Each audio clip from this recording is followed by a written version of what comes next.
ಶ್ರೀಜನಕದಾರಮಣ ಶ್ರೀಜನಕದಾರಮಣ ವಿಮಲ ಸರೋಜ ಸಂಭವ ಜನಕನ ಅನುಪಮ ರಾಜಶೇಖರ ವಿನುತ ನಿಖಿಲಾಮಲ ಕಿರೀಟ ಜಯ ರಾಜಿತಾಮಲ ಲಲಿತ ಪದ ಪಂಕಜನ ಆನತ ಜನದಯಾಸುರ ಭೂಜಾಂ ಸ್ವರವಿಲರಾಯ ಸ್ವರವಿಲರಾಯ ನರಹರಿ ಪಾಲಿಸಿಗೆ ಜಗವಾಂ ನರಹರಿ ಪಾಲಿಸಿಗೆ ಜಗವಾ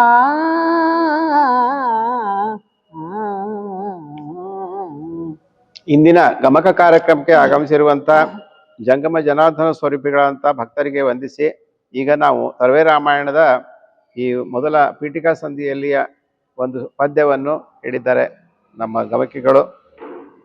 ಅದಕ್ಕೆ ನಾವು ರಾಮಾಯಣದ ಬಗ್ಗೆ ಒಂದು ಸ್ವಲ್ಪ ಮುನ್ನುಡಿಯನ್ನು ತಿಳಿದುಕೊಂಡು ಆಮೇಲೆ ಮುಂದಿನ ಭಾಗಕ್ಕೆ ಹೋಗೋಣ.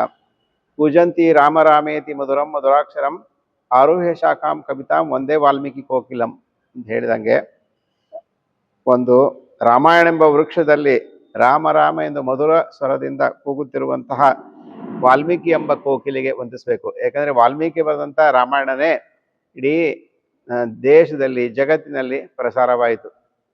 ಈಗಾಗಲೇ ಸರ್ ಹೇಳಿದರು ಎಷ್ಟೋ ರಾಮಾಯಣಗಳಿವೆ ಅಂತ. ಅದು ಕವಿಗಳೇ ಹೇಳ್ಯಾರ, ವಾಲ್ಮೀಕಿ ಕವಿಗಳಲ್ಲ, ಸರ್ವೇ ರಾಮಾಯಣ ಬರೆದಂಥ ಕುಮಾರ ವಾಲ್ಮೀಕಿ ಕವಿಗಳು ಹೇಳ್ಯಾರಂದರೆ ಶತಕೋಟಿ ರಾಮಾಯಣಗಳಿವೆ ಅಂತಿದೆ ಅಂತ. ಭಾಳ ಒಂದು ಸ್ವಲ್ಪ ಅವರು ಅತಿಶಯೋಕ್ತಿ ಹೇಳಿದರೂ ಕೂಡ ರಾಮಾಯಣಗಳು ಭಾಳ ಇವೆ ಕರ್ನಾಟಕದಲ್ಲಿ.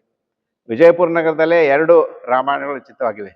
ಒಂದು ಈಗಾಗಲೇ ಕುಮಾರ ವಾಲ್ಮೀಕಿ ಬರೆದಂತಹ ಸರ್ವೇ ರಾಮಾಯಣ, ಅದರ ಹೆಸರು ಕರ್ನಾಟಕ ರಾಮಾಯಣ ಅಂಥೇಳಿ ಅವರು ಕರೆದ್ರು ಕೂಡ ಎಲ್ಲ ಮೈಸೂರು ಭಾಗದವರು ಇದಕ್ಕೆ ತೊರವೆ ರಾಮಾಯಣ ಅಂಥೇಳಿ ಕರೆದರು. ಯಾಕಂದರೆ ಕಾವ್ಯಗಳನ್ನು ಬರೆದವರು ಉತ್ತರ ಕರ್ನಾಟಕದವರು ಆದರೂ ಕೂಡ ಈ ಕಾವ್ಯಗಳನ್ನು ವಾಚನ ಮಾಡೋದು ಅಂತಾರೆ, ಇದಕ್ಕೆ ಹಾಡಾಡೋದು ಅಂತ ಅನ್ನೋದಿಲ್ಲ, ವಾಚನ ಮಾಡಿ ಇದನ್ನು ಪ್ರಸಿದ್ಧಿ ಪಡಿಸಿದವರು ಮೈಸೂರು ಭಾಗದವರು.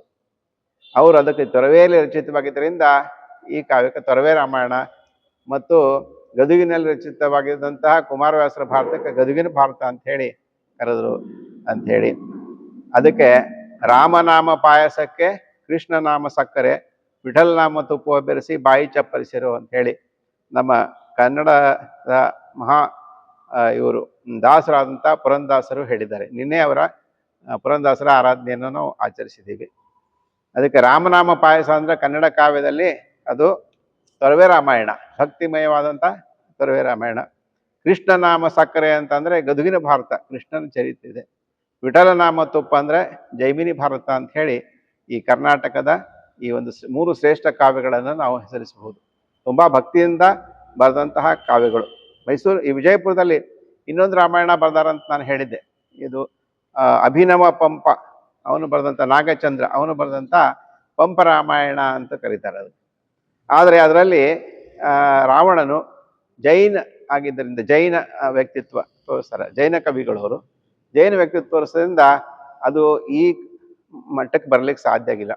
ಮತ್ತು ಈ ಊರಲ್ಲಿ ಅವ್ರು ಎಲ್ಲಿ ಬರೆದ್ರು ಈ ಜೈನ ರಾಮಾಯಣ ಅಂದರೆ, ಈಗ DC ಆಫೀಸ್ ಇದೆಯಲ್ಲ, DC ಆಫೀಸ್ ಮಕ್ಕಳದಾಗ ಹಿಂಗೆ ಒಂದು ಮಂಟಪದ ಒಂದು ಇದನ್ನು ನೋಡಿದಿರಿ ನೀವು, ಒಂದು ಮಂಟಪ ದೇವಾಲಯ, ಅದು ಒಂದು ಜೈನರ ಬಸ್ತಿಯಾಗಿತ್ತು. ಅಲ್ಲಿ ಅಭಿನವ ಪಂಪ ಅಥವಾ ನಾಗಚಂದ್ರನ್ ಅಂತ ಕವಿ ಆ ದೇವಸ್ಥಾನವನ್ನು ಕಟ್ಟಿಸಿ ಆ ಒಂದು ರಾಮಾಯಣವನ್ನು ಬರೆದಿದ್ದಾನೆ. ಆವಾಗಿನ ಕವಿಗಳಿಗೆ ಏನಿತ್ತಂದರೆ ದೇವಸ್ಥಾನವನ್ನು ಕಟ್ಟಬೇಕು ಒಂದು, ಆಮೇಲೆ ಒಂದು ಕಾವ್ಯವನ್ನು ಬರೀಬೇಕು. ಕನಕದಾಸರು ಕೂಡ ಒಂದು ದೇವಸ್ಥಾನವನ್ನು ಅವರು ಕಟ್ಟಿದರು. ಕಾಗಿನೆಲೆಯಲ್ಲಿ ಆದಿಕೇಶವನ ದೇವಸ್ಥಾನ ಕಟ್ಟಿದರು. ಕದರಮಂಡಲಿಗೆಯಲ್ಲಿ ಕಾಂತೇಶನ ದೇವಾಲಯ ಕಟ್ಟಿಸಿದರು. ಆಮೇಲೆ ಅವರು ಮಹಾಕಾವ್ಯಗಳನ್ನು ಬರೆದರು, ಕನಕದಾಸರು ನಳಚರಿತ್ರೆ ಮುಂತಾದ ಕಾವ್ಯಗಳನ್ನು. ಹಾಗೆ ಆಗಿನ ಕಾಲದ ಒಂದು ಇದು ಆಗಿತ್ತು, ನಿರ್ಧಾರವಾದಂಥ ಮಟ್ಟ ಆಗಿತ್ತು. ಇಲ್ಲಿ ತೊರವೆಯ ಕವಿಗಳ ಬಗ್ಗೆ ನಾವು ಪರಿಚಯ ಮಾಡ್ಕೊಳ್ಳೋದಂದರೆ, ನಮ್ಮ ನರಹರಿ ಕವಿಗಳವರು, ನಿಜವಾದ ಹೆಸರು ನರಹರಿ ಕವಿ, ಅವರ ಕಾವ್ಯನಾಮ ಕುಮಾರ ವಾಲ್ಮೀಕಿ ಅಂತ. ಯಾಕೆ ಅವರು ಕುಮಾರ ವಾಲ್ಮೀಕಿ ಅಂತ ಇಟ್ಕೊಂಡ್ರು ಅಂದರೆ, ಅವರಿಗೆ ಆದರ್ಶವಾಗಿದ್ದವರೇ ಕುಮಾರವ್ಯಾಸರು. ಅದಕ್ಕೆ ಕುಮಾರವ್ಯಾಸರು ವ್ಯಾಸರ ಕಾವ್ಯವನ್ನು ಬರೆದು ಹೇಗೆ ಕುಮಾರವ್ಯಾಸರು ಅಂತ ಹೆಸರು ತಗೊಂಡ್ರು, ಕಾವ್ಯನಾಮ ಇಟ್ಕೊಂಡ್ರು, ನಾನು ಅವರನ್ನೇ ಅನುಸರಿಸ್ತೀನಿ, ನಾವಿಬ್ಬರೇ ಶ್ರೇಷ್ಠ ಕವಿಗಳು ಅಂತ ಹೇಳ್ಕೊಂಡು ಅವರು ಕುಮಾರ ವಾಲ್ಮೀಕಿಗಳು ಅಂತ ಹೆಸರು ಇಟ್ಕೊಂಡು ಅವರು ತೊರವೆ ರಾಮಾಯಣನ ಬರೆದಾರೆ. ಆದರೆ ಅವರು ಅದರಲ್ಲಿ ಹೆಸರಲ್ಲಿ ಬರೆದಿದ್ದು ತೊರವೆ ರಾಮಾಯಣ ಅಂತ ಅವರು ಬರೆದಿಲ್ಲ, ಕರ್ನಾಟಕದ ವಿಸ್ತಾರ ರಾಮಾಯಣ ಅಂತ ಹೇಳಿ ಅವರು ಬರೆದಿದ್ದು. ಇವರು ಜನಿಸಿದಂಥ ಊರು ವಿಜಯಪುರದಿಂದ 6 ಕಿಲೋಮೀಟರ್ ದೂರದಲ್ಲಿರುವಂಥ ತೊರವೆ ಎಂಬ ಗ್ರಾಮ. ಅವರು ತಮ್ಮ ಬಗ್ಗೆ ಕುಮಾರವ್ಯಾಸರ ಥರ ಏನು ಹೆಚ್ಚು ಹೇಳ್ಕೊಂಡಿಲ್ಲ. ಯಾಕಂತಂದರೆ ದೇವರೇ ಕವಿಯಾದಾಗ ನನ್ನ ಬಗ್ಗೆ ನಾ ಏನು ಹೇಳ್ಕೊಳ್ಳೋದು ಅಂತೇಳಿ ಕುಮಾರವ್ಯಾಸದಿಂದ ಹಿಡಿದು ಈ ಮುಂದಿನ ಎಲ್ಲ ಕವಿಗಳಲ್ಲಿ ಇತ್ತು. ಇವ್ರ ಕಾಲ ಅಂದರೆ ಕ್ರಿಸ್ತಶಕ 1500 ಅಂಥೇಳಿ. ಆವಾಗ ಈ ಆದಿಲ್ ಶಾಹಿ ಯುದ್ಧ, ತಾಳಿಕೋಟೆ ಯುದ್ಧ 1565ರಲ್ಲಿ ಆಗಿದ್ದು. ಈ ಕವಿಗಳ ಮೇಲೆ ಬೇಕಾದಷ್ಟು ಪ್ರಭಾವವನ್ನು ಬೀರಿದೆ. ಆಮೇಲೆ ಈ ತೊರವೆ ಅಂತಂದ್ರೆ ಮೊದಲಿಂದ ಹೆಸರು ಇದ್ದಿದ್ದಕ್ಕೆ ಗ್ರಾಮಕ್ಕೆ. ಯಾಕಂತಂದ್ರೆ ಅಲ್ಲಿ ಒಂದು ತೊರೆ ಹರಿತಿತ್ತು ಆ ಊರಲ್ಲಿ. ಆ ತೊರೆ ಹರಿದ್ರಿಂದ ಇದು ತೊರೆ ಬಾಯ್ ಹೋಗಿ ತೊರವೆ ಅಂತೇಳಿ ಆಯಿತು ಅಂತ ಹೇಳ್ತಾರೆ ಸಂಶೋಧಕರು. ಮತ್ತೆ ಈಗಾದರೂ ಕೂಡ ಆ ಊರಿನಿಂದ ವಿಜಯಪುರ ನಗರಕ್ಕೆ ನೀರು ಮೊದಲು ಆ ಊರಿಂದ ಬರ್ತಿತ್ತು. ಅದರದ ಬರುವಂಥ ನೀರನ್ನ ಭೂತ್ನಾಳ್ ಕೆರೆಯಲ್ಲಿ ಕಟ್ಟಿ ನಿಲ್ಲಿಸಿ ಅದರಿಂದ ವಿಜಯಪುರ ನಗರಕ್ಕೆ ನೀರಿನ ಸರಬರಾಜು ಮಾಡ್ತಿದ್ರು. ಆ ತೊರವೆ ಒಂದು ಮಹತ್ವ ಇದೆ. ಆಮೇಲೆ ಇವರು ಭಾಮಿನಿ ಷಟ್ಪದಿಯಲ್ಲಿ ಕಾವ್ಯವನ್ನು ಬರೆದಿದ್ದು 5000 ಪದ್ಯಗಳ ಕಾವ್ಯವಾಗಿದೆ. ಮತ್ತು ಆ ದೇವಸ್ಥಾನದಲ್ಲಿ ನೀವು ಅಲ್ಲಿ ಹೋದಾಗ ಒಳಗಡೆ ಗವಿಯಲ್ಲಿ ಗುಹಾದೇವಲ್ಲಿ ಹೋದಾಗ ಅಲ್ಲಿ ನೀವು ಇದನ್ನು ನೋಡ್ತೀರಿ, ಒಂದು ದೊಡ್ಡ ಪುಸ್ತಕವನ್ನು ಇಟ್ಟಿದ್ದಾರೆ. ಅದು ನನಗನ್ಸೋ ಮಟ್ಟಿಗೆ ಭಾಳ ಹಳೇದಲ್ಲ, ಅದು ಏನೇ ಇರಲಿ ಒಂದು 100 ವರ್ಷ ಹಿಂದಿಂದ ಇರಬಹುದು. ಒಲೆಗರಿ ಲಿಪಿನೇ ಅದೇ, ಅದರ ಮೂಲ ಪ್ರತಿ ಅಲ್ಲ. ಅದು ಮೈಸೂರಿನ ಓರಿಯೆಂಟಲ್ ಲೈಬ್ರರಿಯಲ್ಲಿ ಅದೆಲ್ಲ ಮೂಲ ಪ್ರತಿಗಳು ಇವೆ. ಆ ಒಂದು ಪುಸ್ತಕವನ್ನು ನೀವೆಲ್ಲರೂ ಗಮನಿಸಬೇಕು. ಇದೇನೋ ಒಂದು ಇಟ್ಟಾರ ಅಂತ ಹೇಳಿ ಯಾರಿಗೂ ಗೊತ್ತಿರಲಾರ್ದೆ ಹೋಗಬಾರ್ದು. ನಮ್ಮ ವಿಜಯಪುರದಲ್ಲಿ 2 ರಾಮಾಯಣ ಬರೆದಂಥ ಕವಿಗಳಿದ್ದಾರೆ ಅಂತ ಹೇಳಿ ನಾವು ತುಂಬ ಹೆಮ್ಮೆ ಪಡಬೇಕಾದದ್ದು. ಆಮೇಲೆ ಇವರ ಕಾವ್ಯದ ನಾಯಕ ಯಾರು ಅಂದರೆ ತೊರವೆ ನರಸಿಂಹ. ಅರ್ಥಾತ್ ಅವನಿಗೆ ಅವರು ಶ್ರೀರಾಮ ಅಂಥೇಳಿ ಸಮೀಕರಣ ಮಾಡಿ ಈ ರಾಮಾಯಣವನ್ನು ಬರೆದಾರೆ. ಅದಕ್ಕೆ ಈ ರಾಮಾಯಣದ ಮಹಿಮೆ ಏನಿದೆ ಅಂತಂದರೆ, ಈ ತುಳಸಿ ರಾಮಾಯಣವನ್ನು ಬರೆದಿದ್ದರಿಂದ ಉತ್ತರ ಭಾರತದಲ್ಲಿ ಹಿಂದೂ ಧರ್ಮ ಉಳಿತು ಅಂತ ಹೇಳ್ತಾರೆ. ರಾಮಾಯಣ ಅನ್ನೋದೇ ಒಂದು ಮಹಾಶ್ರೇಷ್ಠ ಕಾವ್ಯ ಇದು. ಈ ದೇಶದಲ್ಲಿ ಅಷ್ಟೇ ಅಲ್ಲ, ಇಂಡೋನೇಷಿಯಾ, ಥೈಲ್ಯಾಂಡು ಎಲ್ಲ ದೇಶದಲ್ಲಿ ರಾಮಾಯಣಗಳನ್ನು ಬರೆದಿದ್ದಾರೆ. ಅದಕ್ಕೆ ಹಿಂದೂ ಧರ್ಮ ಉಳಿಲಿಕ್ಕೆ ತುಳಸಿ ರಾಮಾಯಣ ಮುಖ್ಯ ಕಾರಣ ಅಂತೇಳಿ ಉತ್ತರ ಭಾರತದಲ್ಲಿ ಹೇಳಿದಾಗೆ, ನಮ್ಮಲ್ಲಿ ಕುವೆಂಪು ರಾಮಾಯಣ ದರ್ಶನ ಬರೆದ್ರು. ಆದರೆ ಅಷ್ಟು ಸರಳವಾಗಿ ಬರಲಿಲ್ಲ. ಅವ್ರಿಗಿಂತ ಸರಳವಾಗಿ ನರಹರಿ ಕವಿಗಳು ಬರ್ತಾರೆ. ಕುಮಾರ ವಾಲ್ಮೀಕಿಯವರೇ ಬರ್ತಿದ್ರು ಅವ್ರಿಗಿಂತ ಸರಳವಾಗಿ. ಅದಕ್ಕೆ ಸರಳವಾಗಿ ಬರೆದಷ್ಟು ಜನರಿಗೆ ಮುಟ್ತದೆ. ಕುವೆಂಪು ಅವರು ಮಹಾಛಂದಸ್ನಲ್ಲಿ ಬರೆದ್ರು. ಸ್ವಲ್ಪ ಬಿಕ್ಕಟ್ಟಿದೆ, ಆದರೆ ಸ್ವಲ್ಪ ತುಂಬ ಚೆನ್ನಾಗಿ MA ಅದು ಮಾಡ್ಕೊಂಡವ್ರಿಗೆ ಅದೆಲ್ಲ ಓದ್ಲಿಕ್ಕೆ ಆಗ್ತದೆ. ಬೇರೆಯವ್ರಿಗೆ ಅದು ಗೊತ್ತಾಗೋದಿಲ್ಲ. ಅದರ ಅನುವಾದ ಓದಬೇಕು, ಆಮೇಲೆ ಏನಾರ ಕಾವ್ಯವನ್ನು ಓದಿದ್ರೆ ಗೊತ್ತಾಗ್ತದೆ. ಅದಕ್ಕೆ ಈ ಒಂದು ಕವಿಗಳ ಪರಿಚಯವನ್ನು ಮಾಡಿಕೊಂಡು ಈಗ ಮೊದಲೇ ಪದ್ಯದಲ್ಲಿ ನಾವೇನು ನೋಡಿದ್ದೀವಿ ಅಂದರೆ ತೊರವೆಯ ನರಹರಿಯ ಸ್ಮರಣೆಯನ್ನು ನೋಡಿದ್ದೀವಿ. 2ನೇ ಪದ್ಯದಲ್ಲಿ ಶಿವನ ಸ್ಮರಣೆಯನ್ನು ನೋಡ್ತೀವಿ. ಯಾಕಂತಂದರೆ ನೀವು ಗಮನಿಸಿರ್ಬೋದು, ತೊರವೆ ದೇವಸ್ಥಾನದಲ್ಲಿ ಇಲ್ಲಿ ನರಸಿಂಹದೇವರು ಮುಟ್ಟಿದ್ರೆ ಅದರ ಪಕ್ಕದಲ್ಲಿ ಈಶ್ವರನ ಲಿಂಗ ಇದೆ. ಅದಕ್ಕೆ 2 ಧರ್ಮಗಳು ಕರ್ನಾಟಕದಲ್ಲಿ ಜೊತೆಯಾಗಿ ಹೋದವು. ತೊರವೆ ನರಹರಿ ಅವರು ಭಾಗವತ್ ಸಂಪ್ರದಾಯ ಆಗಿದ್ದರಿಂದ ಶಿವನನ್ನ ಮತ್ತು ವಿಷ್ಣುವನ್ನ ಸಮನಾಗಿ ಭಕ್ತಿಯಿಂದ ಆರಾಧಿಸಿದರು. ಕುಮಾರವ್ಯಾಸರು ಹಾಗೆ. ಕುಮಾರವ್ಯಾಸರು ಅವರು ಶಿವ ಮತ್ತು ಅವರ ಕುಲದೇವತೆ ಶಿವ, ಅದರ ಅಧಿದೇವತೆ ವಿಷ್ಣು. ಹಂಗೆ ಭಾಗವತ ಕವಿಗಳು ಮತ್ತು ಇವರು ಲಕ್ಷ್ಮೀಶ ಕವಿಗಳು ಅಷ್ಟೇ. ಅದಕ್ಕೆ ಇವರು 2ನೇ ಪದ್ಯದಲ್ಲಿ ಶಿವನ ಸ್ಮರಣೆಯನ್ನು ಮಾಡೋದನ್ನ ನಾವು ನೋಡೋಣ. ಈ ಗಮಕಿಗಳನ್ನು ವಾಚನ ಮಾಡ್ತಾರೆ.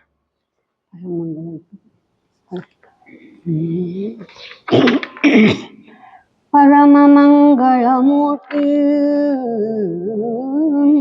ಪರಮ ಮಂಗಳಮೂರ್ತಿ ಪಾವನ ಚರಿತ ಪರಮಾನಂದಮನ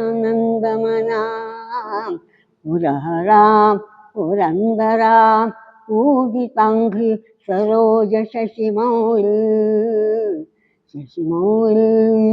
ಶರಣ ಜನ ಸುರಧೇನು ಶರಣ ಜನ ಸುರಧೇನು ಗಂಗಾಧರ ಗಜಾಸುರ ಮಥನ ಗೌರೀವರ ಪ್ರೇಂಬಕನಲಿದು ಸಲಹುಗೆ ಸಕಲ ಸಜ್ಜನರ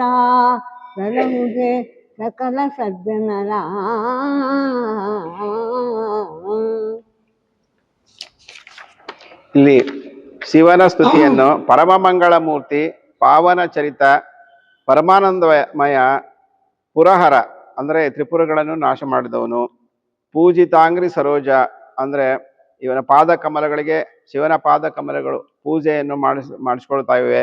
ಶಶಿಮೌಳಿ ತಲೆಯಲ್ಲಿ ಚಂದ್ರನನ್ನ ಧರಿಸಿದವನು. ಶರಣ ಜನ ಸುರಧೇನು, ಯಾರು ಶರಣ ಬಂದಿರ್ತಾರೋ ಅವರಿಗೆ ಕಾಮಧೇನುವಿನಂತಿರುವಂತಹ ಗಂಗಾಧರ, ಗಂಗೆಯನ್ನು ತಲೆಯಲ್ಲಿ ಧರಿಸಿರುವವನು. ಗಜಾಸುರ ಮಥನ, ಗಜನೆಂಬ ರಾಕ್ಷಸನ್ನು ಕೊಂದವನು. ಗೌರಿವರ, ಪಾರ್ವತಿಯ ಪತಿ. ತ್ರೇಯಂಬಕ ಅಂದರೆ 3 ಕಣ್ಣುಳ್ಳವನಾದಂಥ ಶಿವನೇ ನಮ್ಮನ್ನು ಎಲ್ಲ ಸಜ್ಜನನ್ನು ಸಲಹು ಅಂತ ಹೇಳಿ 2ನೇ ಪದ್ಯದಲ್ಲಿ ಕೇಳ್ಕೊಂಡಿದ್ದಾರೆ ಕವಿಗಳು. ಹೀಗೆ ಅವರು ಮಂಗಳಾಸ್ತುತಿಯಲ್ಲಿ ಒಟ್ಟು ಅನೇಕ 10-15 ಪದ್ಯಗಳಿವೆ. ಆದರೆ ನಾವು ಇಲ್ಲಿನ ಸಂದರ್ಭಕ್ಕನುಸಾರವಾಗಿ 2 ಪದ್ಯಗಳನ್ನು ಆಯ್ಕೆ ಮಾಡಿಕೊಂಡಿದ್ದೀವಿ. ಈಗ ಈ ಒಂದು ಕಥಾಭಾಗಕ್ಕೆ ನಾವು ನೇರವಾಗಿ ಪ್ರವೇಶ ಮಾಡ್ತಾ ಇದ್ದೀವಿ. ನಾವು ಮಾಡ್ತಾ ಇರುವಂಥ ಕಥಾಭಾಗ ಸೀತಾರಾಮ ಕಲ್ಯಾಣೋತ್ಸವ. ಇದರಲ್ಲಿ ಸೀತೆ ಮತ್ತು ರಾಮ ಇವರಿಬ್ಬರ ಮದುವೆ ಹೇಗಾಯಿತು ಅನ್ನುವಂಥ ವಿವರಣೆ, ಇದರಲ್ಲಿ ಬರುವಂಥ ಮಾನವೀಯ ಅಂಶಗಳು ಏನು ಅನ್ನೋದು ಬಹಳ ಮುಖ್ಯವಾಗಿದೆ. ಬರೀ ಸಂಭ್ರಮ ಇದೆ, ಇದರಲ್ಲಿ ವೈಭವನೂ ಇದೆ, ಆದರೆ ಮದುವೆಯಲ್ಲಿ ಬರೀ ಇವೇ ಇರಬಾರ್ದು, ಮಾನವೀಯ ಅಂಶಗಳು ಏನಿರಬೇಕು ಅನ್ನೋದನ್ನ ನಾವು ಹಳೆಯ ಕಾವ್ಯಗಳಿಂದ ತಿಳ್ಕೋಬೇಕಾಗ್ತದೆ. ಈಗ ಸೂಚನೆಯಲ್ಲಿ ಏನು ಹೇಳ್ತಾರೆ ನೋಡೋಣ. ರಾಯಜನಕನು ಜಗದ ರಾಯ ರಘುನಂದನರಿಗೆ ಅಬುದಯಾಯ ತಾಂಬಿಯರ ಕೊಟ್ಟನು ಕರೆಸಿದ ಶರಥನ. ಜನಕರಾಜನು ಜಗತ್ತಿಗೆ ರಾಯನಾದಂಥ ಶ್ರೀರಾಮಚಂದ್ರನಿಗೆ ತನ್ನ ಹೆಣ್ಣು ಮಕ್ಕಳನ್ನು ಕೊಟ್ಟು ಮದುವೆ ಮಾಡಿದನು ಅಂತ ದಶರಥನ ಕರೆಸಿ ಮದುವೆಯನ್ನು ಮಾಡಿದನು. ಹೆಣ್ಣು ಮಕ್ಕಳನ್ನು ಕೊಟ್ಟು ಮದುವೆ ಮಾಡಿದನು ಅನ್ನೋದು ಮದುವೆ ಆಗ್ತಾ ಇರೋದು ಸೀತಾರಾಮ ಕಲ್ಯಾಣ ಅಂತಿದೆ. ಅಂದರೆ 4 ಜನ ಇವನಿಗೆ ಮಕ್ಕಳು ಜನಕರಾಜನಿಗೆ. ಜನಕರಾಜನ ಸಾಕು ಮಗಳು ಸೀತೆ, ಆಮೇಲೆ ಜನಕರಾಜನ ನಿಜವಾದ ಮಗಳು ಊರ್ಮಿಳೆ, ಆಮೇಲೆ ಅವನ ತಮ್ಮನಾದಂಥ ಕುಶಧ್ವಜನ 2 ಮಕ್ಕಳಾದಂಥ ಶ್ರುತಕೀರ್ತಿ ಮತ್ತು ಮಾಂಡವಿ. ಈ 4 ಜನರ ಮದುವೆ ಹೇಗಾಗ್ತದೆ ಅನ್ನೋದನ್ನ ನಾವು ಈ ಕಾವ್ಯದಲ್ಲಿ ನೋಡ್ತೀವಿ. ಈ ಪೂರ್ವಕಥೆ ಅಂದರೆ ಅಯೋಧ್ಯೆಯಲ್ಲಿ ದಶರಥ ರಾಜನು ಆಳ್ತಾ ಇದ್ದ ರಾಜ್ಯವನ್ನು ಒಂದು ಚಕ್ರವರ್ತಿ, ಅವನಿಗೆ ಕೌಸಲೆ, ಸುಮಿತ್ರೆ ಮತ್ತು ಕೈಕೇಯಿ ಅನ್ನುವಂಥ 3 ಜನ ಪತ್ನಿಯರು. ಅದು ಇಷ್ಟೆಲ್ಲ ಸಂಪತ್ತಿದ್ರು ಕೂಡ ಅವನಿಗೆ ಮಕ್ಕಳಿರಲಿಲ್ಲ. ಅದಕ್ಕೆ ಅವರು ವಶಿಷ್ಠರು ಮತ್ತು ಇನ್ನೂ ಅನೇಕ ಮುನಿಗಳು ನೀವು ಪುತ್ರಕಾಮೇಷ್ಟಿ ಯಾಗವನ್ನು ಮಾಡು ಅಂತ ಹೇಳಿ ದಶರಥನಿಗೆ ಹೇಳಿದಾಗ ಪುತ್ರಕಾಮೇಷ್ಟಿ ಯಾಗವನ್ನು ಮಾಡಿದ. ಅವನಿಗೆ 4 ಜನ ಮಕ್ಕಳು ಜನಿಸಿದರು. ಮೊದಲು ಕೌಸಲ್ಯೆಯಿಂದ ಜನಿಸಿದವನು ರಾಮ, ಇವನು ಹಿರಿಯ ಮಗ. 2ನೇದು ಸುಮಿತ್ರೆಯಿಂದ ಲಕ್ಷ್ಮಣ ಮತ್ತು ಶತ್ರುಘ್ನ. ಕೈಕೇಯಿ ಕೊನೆಯ ಪತ್ನಿಯಾದಂಥ ಕೈಕೇಯಿಯಿಂದ ಹುಟ್ಟಿದವನು ಭರತ. ಆದರೆ ಮೊದಲು ಹುಟ್ಟಿದವನು ರಾಮ, ನಂತರ ಭರತ, ಆಮೇಲೆ ಲಕ್ಷ್ಮಣ, ಶತ್ರುಘ್ನ. ಹೀಗೆ ಆಮೇಲೆ ಈ ಮಕ್ಕಳನ್ನ ದಶರಥನು ವಿಶ್ವಾಮಿತ್ರ ಋಷಿಗಳಲ್ಲಿ ವಿದ್ಯಾಭ್ಯಾಸ ಕಳಿಸಿದ. ಅವರು ವಿದ್ಯಾಭ್ಯಾಸವನ್ನು ಮುಗಿಸ್ಕೊಂಡು ಬಂದ ಮೇಲೆ ಸ್ವಲ್ಪ 10-12 ವರ್ಷದ ಹುಡುಗರಾಗಿದ್ರು. ಆವಾಗ ಒಂದು ಸಾರಿ ಏನಾಯ್ತಂದ್ರೆ ವಿಶ್ವಾಮಿತ್ರ ಮುನಿಗಳು ಅರಣ್ಯದಲ್ಲಿ ಯಾಗವನ್ನು ಮಾಡ್ತಾ ಇದ್ದಾಗ ಅಲ್ಲಿರುವಂತಹ ರಾಕ್ಷಸರು ಬಂದು ತೊಂದರೆ ಕೊಡ್ತಿದ್ರು. ಸೆರೆ ಮತ್ತು ಮಾಂಸದ ತುಂಡುಗಳನ್ನು ತಂದು ಆ ಯಜ್ಞದಲ್ಲಿ ಹಾಕಿ ಯಜ್ಞವು ಭಗ್ನಗೊಳ್ಳುವಂತೆ ಮಾಡ್ತಿದ್ರು. ಅದಕ್ಕೆ ಚಿಂತಿಸಿ ವಿಶ್ವಾಮಿತ್ರ ಮುನಿಗಳು ದಶರಥನ ಕಣ್ಣೆ ಬಂದು ರಾಮ ಮತ್ತು ಲಕ್ಷ್ಮಣರನ್ನ ಆ ರಾಕ್ಷಸ ವಿರುದ್ಧ ಹೋರಾಡಲಿಕ್ಕೆ ಕರ್ಕೊಂಡು ಹೋಗ್ತೀನಿ ಅಂತ ಹೇಳಿದರು. ಇದರಿಂದ ದಶರಥನಿಗೆ ತುಂಬ ಚಿಂತೆ ಆಯಿತು. ನನ್ನ ಮಕ್ಕಳು ಚಿಕ್ಕವರು, ರಾಕ್ಷಸರನ್ನು ಕೊಲ್ಲಲು ಅವರು ಸಮರ್ಥರಿದ್ದಾರಾ ಅಂಥೇಳಿ ತುಂಬ ಚಿಂತೆಗೊಳಗಾದ್ರೆ, ಇಲ್ಲ ನಿನ್ನ ಮಕ್ಕಳ ಕಡೆ ಆ ಸಾಮರ್ಥ್ಯ ಇದೆ, ಅದಕ್ಕೆ ನೀನು ಚಿಂತಿಸಬೇಡ ಅಂಥೇಳಿ ಆ ರಾಮ ಮತ್ತು ಲಕ್ಷ್ಮಣರನ್ನ ವಿಶ್ವಾಮಿತ್ರ ಮುನಿಗಳು ಅರಣ್ಯಕ್ಕೆ ಕರ್ಕೊಂಡು ಹೋದರು. ಅಲ್ಲಿ ಸುಬಾಹು, ತಾಟಕಿ ಮುಂತಾದ ರಾಕ್ಷಸರನ್ನು ರಾಮ ಲಕ್ಷ್ಮಣರು ಕೊಂದು ಹಾಕಿದರು. ಮಾರೀಚ ಅನ್ನೋ ಒಬ್ಬ ರಾಕ್ಷಸ ಮಾತ್ರ ಅಲ್ಲಿಂದ ಪರಾರಿಯಾದ. ಆಮೇಲೆ ಹಾಗಾದ್ರೆ ಹೋಗೋಣ ನಡೀರಿ ಅಂತ ಅನ್ನುವಾಗ, ಈಗ ಇಷ್ಟು ದಿವಸ ಅಂತ ಹೇಳಿ ಕರ್ಕೊಂಡು ಬಂದಿದ್ರು ಅವರು ಚಿಕ್ಕ ಮಕ್ಕಳು. ಆಮೇಲೆ ಅವ್ರ ತಂದೆ ತಾಯಿ ದಶರಥನಿಗೆ ತುಂಬ ಚಿಂತೆ ಆಗ್ತದೆ.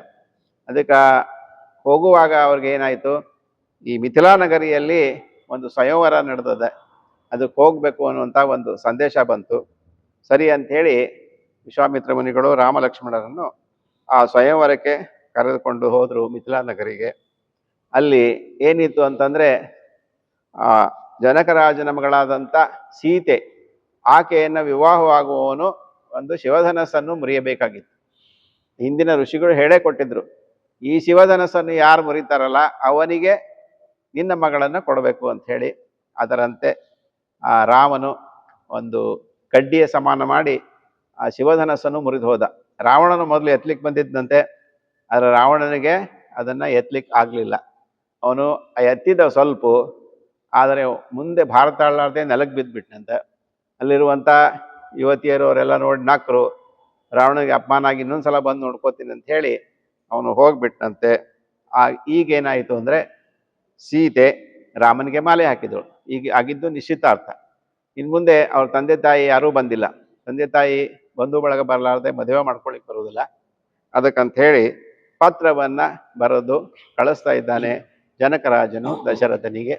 ಏನು ಪತ್ರ ಬರೀತಾನೆ, ಹೇಗೆ ಪತ್ರ ಬರೆದಿದ್ದಾನೆ ಅದನ್ನ ಈ ಪದ್ಯದಲ್ಲಿ ನಾವು ನೋಡ್ತಾ ಇದ್ದೀವಿ. ಸ್ವಸ್ತಿ ಸ್ವಸ್ತಿ ಶ್ರೀಮದ್ ರಾಜರಾಜ ಸಮಸ್ತ ಗುಣರಾಜಿತ ಸಹಸ್ರ ಗಭಸ್ತಿ ವಂಶಲಲಾಮ ಸಕಲ ನೃಪಮಣಿಮಕುಟ ಮಸ್ತಕಾಂಗ್ರಿ ಸರೋಜಾ ಸೂಂದೃತ ವಿಸ್ತರಣ ಸಾಕೇತಪುರ ಇನ್ನಸ್ತ ವೈಭವ ನೃಪಗೆ ಭಿನ್ನ ಜನಕ ಭೂಪತಿಯ ಭಿನ್ನ ಜನಕ ಭೂಪತಿಯ. ಪತ್ರವನ್ನ ಜನಕರಾಜನ ಮಂತ್ರಿಗಳು ಸಾಕೇತಪುರಿ ಅಂತೂ ಕರಿತಿದ್ರು. ಅಯೋಧ್ಯೆಗೆ ಇನ್ನೊಂದು ಹೆಸರು ಸಾಕೇತಪುರಿ ಅಂತ. ಈಗ ಅದು ಸಾಕೇತಪುರಿ ಏನು ಪೈಜಾಬಾದ್ ಅಂತಿದ್ರು, ಹಿಂಗೇನೇನೋ ಬರ್ತದ. ಅದು ಅಯೋಧ್ಯೆ ಇದರಲ್ಲಿ ಅಯೋಧ್ಯೆಗೆ ಇನ್ನೊಂದು ಹೆಸರು ಸಾಕೇತಪುರಿ. ಪತ್ರವನ್ನ ಹೇಗೆ ಆರಂಭಿಸಿದ್ದಾನೆ ನೋಡಿ. ಅವಾಗಿನ ಒಂದು ಪದ್ಧತಿ, ಸ್ವಸ್ತಿ ಅಂದ್ರೆ ಕ್ಷೇಮ. ನಾವೆಲ್ಲ ಸಣ್ಣವರಿದ್ದಾಗ ಬರಿತಿದ್ವಿ, ಪತ್ರದ ಮೂಲಿಯೊಳಗೆ ಕ್ಷೇಮ ಅಂತ ಬರಿಬೇಕು. ಇಲ್ಲ ಹಂಗೆ ಬರೆದ್ವಿ ಅಂತಂದ್ರ ಹಂಗೆ ಬರಿದ್ವು, ಅಥವಾ ಅರ್ಧ ಪತ್ರ ಬರೆದ್ವಿ ಅಂತಂದ್ರೆ ಯಾರೋ ಒಬ್ರು ಹೋಗಿದಾರ ಅಂತ ಹೇಳಿ ಎದಿ ಡಬ್ ಅಂತಂತಿತ್ತು. ಈಗ ನಂಗೆ ಮೊಬೈಲ್ ಇದ್ದಿಲ್ಲ, ವಿಶೇಷ ಸಂದೇಶಗಳು ಏನೂ ಬರ್ತಿದ್ದಿಲ್ಲ, ಸೆಕೆಂಡಿಗೆ ಒಂದೊಂದು ಮಾತಾಡ್ತಿದ್ದಿಲ್ಲ. ಅದಕ್ಕೆ ಸ್ವಸ್ತಿ ಅಂತ. ಒಳ್ಳೆಯದು. ರಾಜರಿಗೆ ರಾಜನಾದಂತಹ ಎಲ್ಲ ಸಮಸ್ತ ಗುಣಗಳಿಂದ ಸಹಸ್ರ ಸೂರ್ಯರಿಗೆ ಸಮಾನವಾದಂತಹ ಪ್ರಕಾಶವುಳ್ಳ ರಾಜ, ನಿನಗೆ ನನ್ನ ವಂದನೆಗಳು. ಸಾಕೇತಪುರ ವಿನ್ಯಸ್ತ ವೈಭವ ವಿನಂತಿಗಳು, ಜನಕ ಭೂಪತಿಯ ವಿನಂತಿಗಳು ಅಂತ ಹೇಳಿ ಪತ್ರವನ್ನ ಆರಂಭಿಸಿದ್ದಾನೆ ಜನಕರಾಜನು. ಇದನ್ನ ಅಲ್ಲಿಯ ಸಂಧಿ ವಿಗ್ರಹಿಗಳು ಓದಿದ್ರು. ಅಂದ್ರೆ ಪತ್ರವನ್ನು ರಾಜ ಓದ್ತಿದ್ದಿಲ್ಲ, ಅಲ್ಲಿ ಸಂಧಿ ವಿಗ್ರಹಿಗಳು ಅಂತ ಆಸ್ಥಾನದಲ್ಲಿ ಇರ್ತಿದ್ರು. ಅವರು ಪತ್ರವನ್ನ ಓದಿ ಹೇಳಿದ್ರು. ಮತ್ತೆ ಮುಂದೆ ಬರೀ ಇದು ನಮಸ್ಕಾರ ಮಾಡಿದ್ದಾಯ್ತು. ಈ ವಿನಂತಿಯಲ್ಲಿ ಏನಿದೆ ಅನ್ನೋದನ್ನ ಮುಂದಿನ ಪದ್ಯದಲ್ಲಿ ನೋಡೋಣ. ರಾಯ ರಾಯ ಚಿತ್ತೈಸು ರಾಜ ಚಿತ್ತೈಸು ಅಖಿಲ ನೃಪರ ವಿದಾಯ ಗಳಿಸಿದ ಚಂದ್ರಧರ ಚಾಪಾಯುಧವ ಜಲಿದೊಲಿಸಿದನು ರಘುನಾಥನವನಿಜಯ. ಈ ಶೇಷ ಮಹೋತ್ಸವದ ಸುಶ್ವೇರವನ್ನು ಕೈಕೊಂಡು ಬಂಧುನಿಕಾಯ ಸಹಿತೈತಹುದನುತ ವಾಸಿಸಿದುದು ಲಿಖಿತ ಲಿಖಿತ.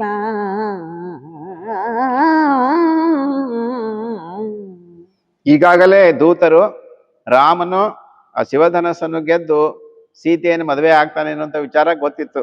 ಆದರೂ ಪತ್ರದಲ್ಲಿ ಬರೆಯುವುದನ್ನ ಪೂರ್ತಿ ಬರಿಬೇಕು.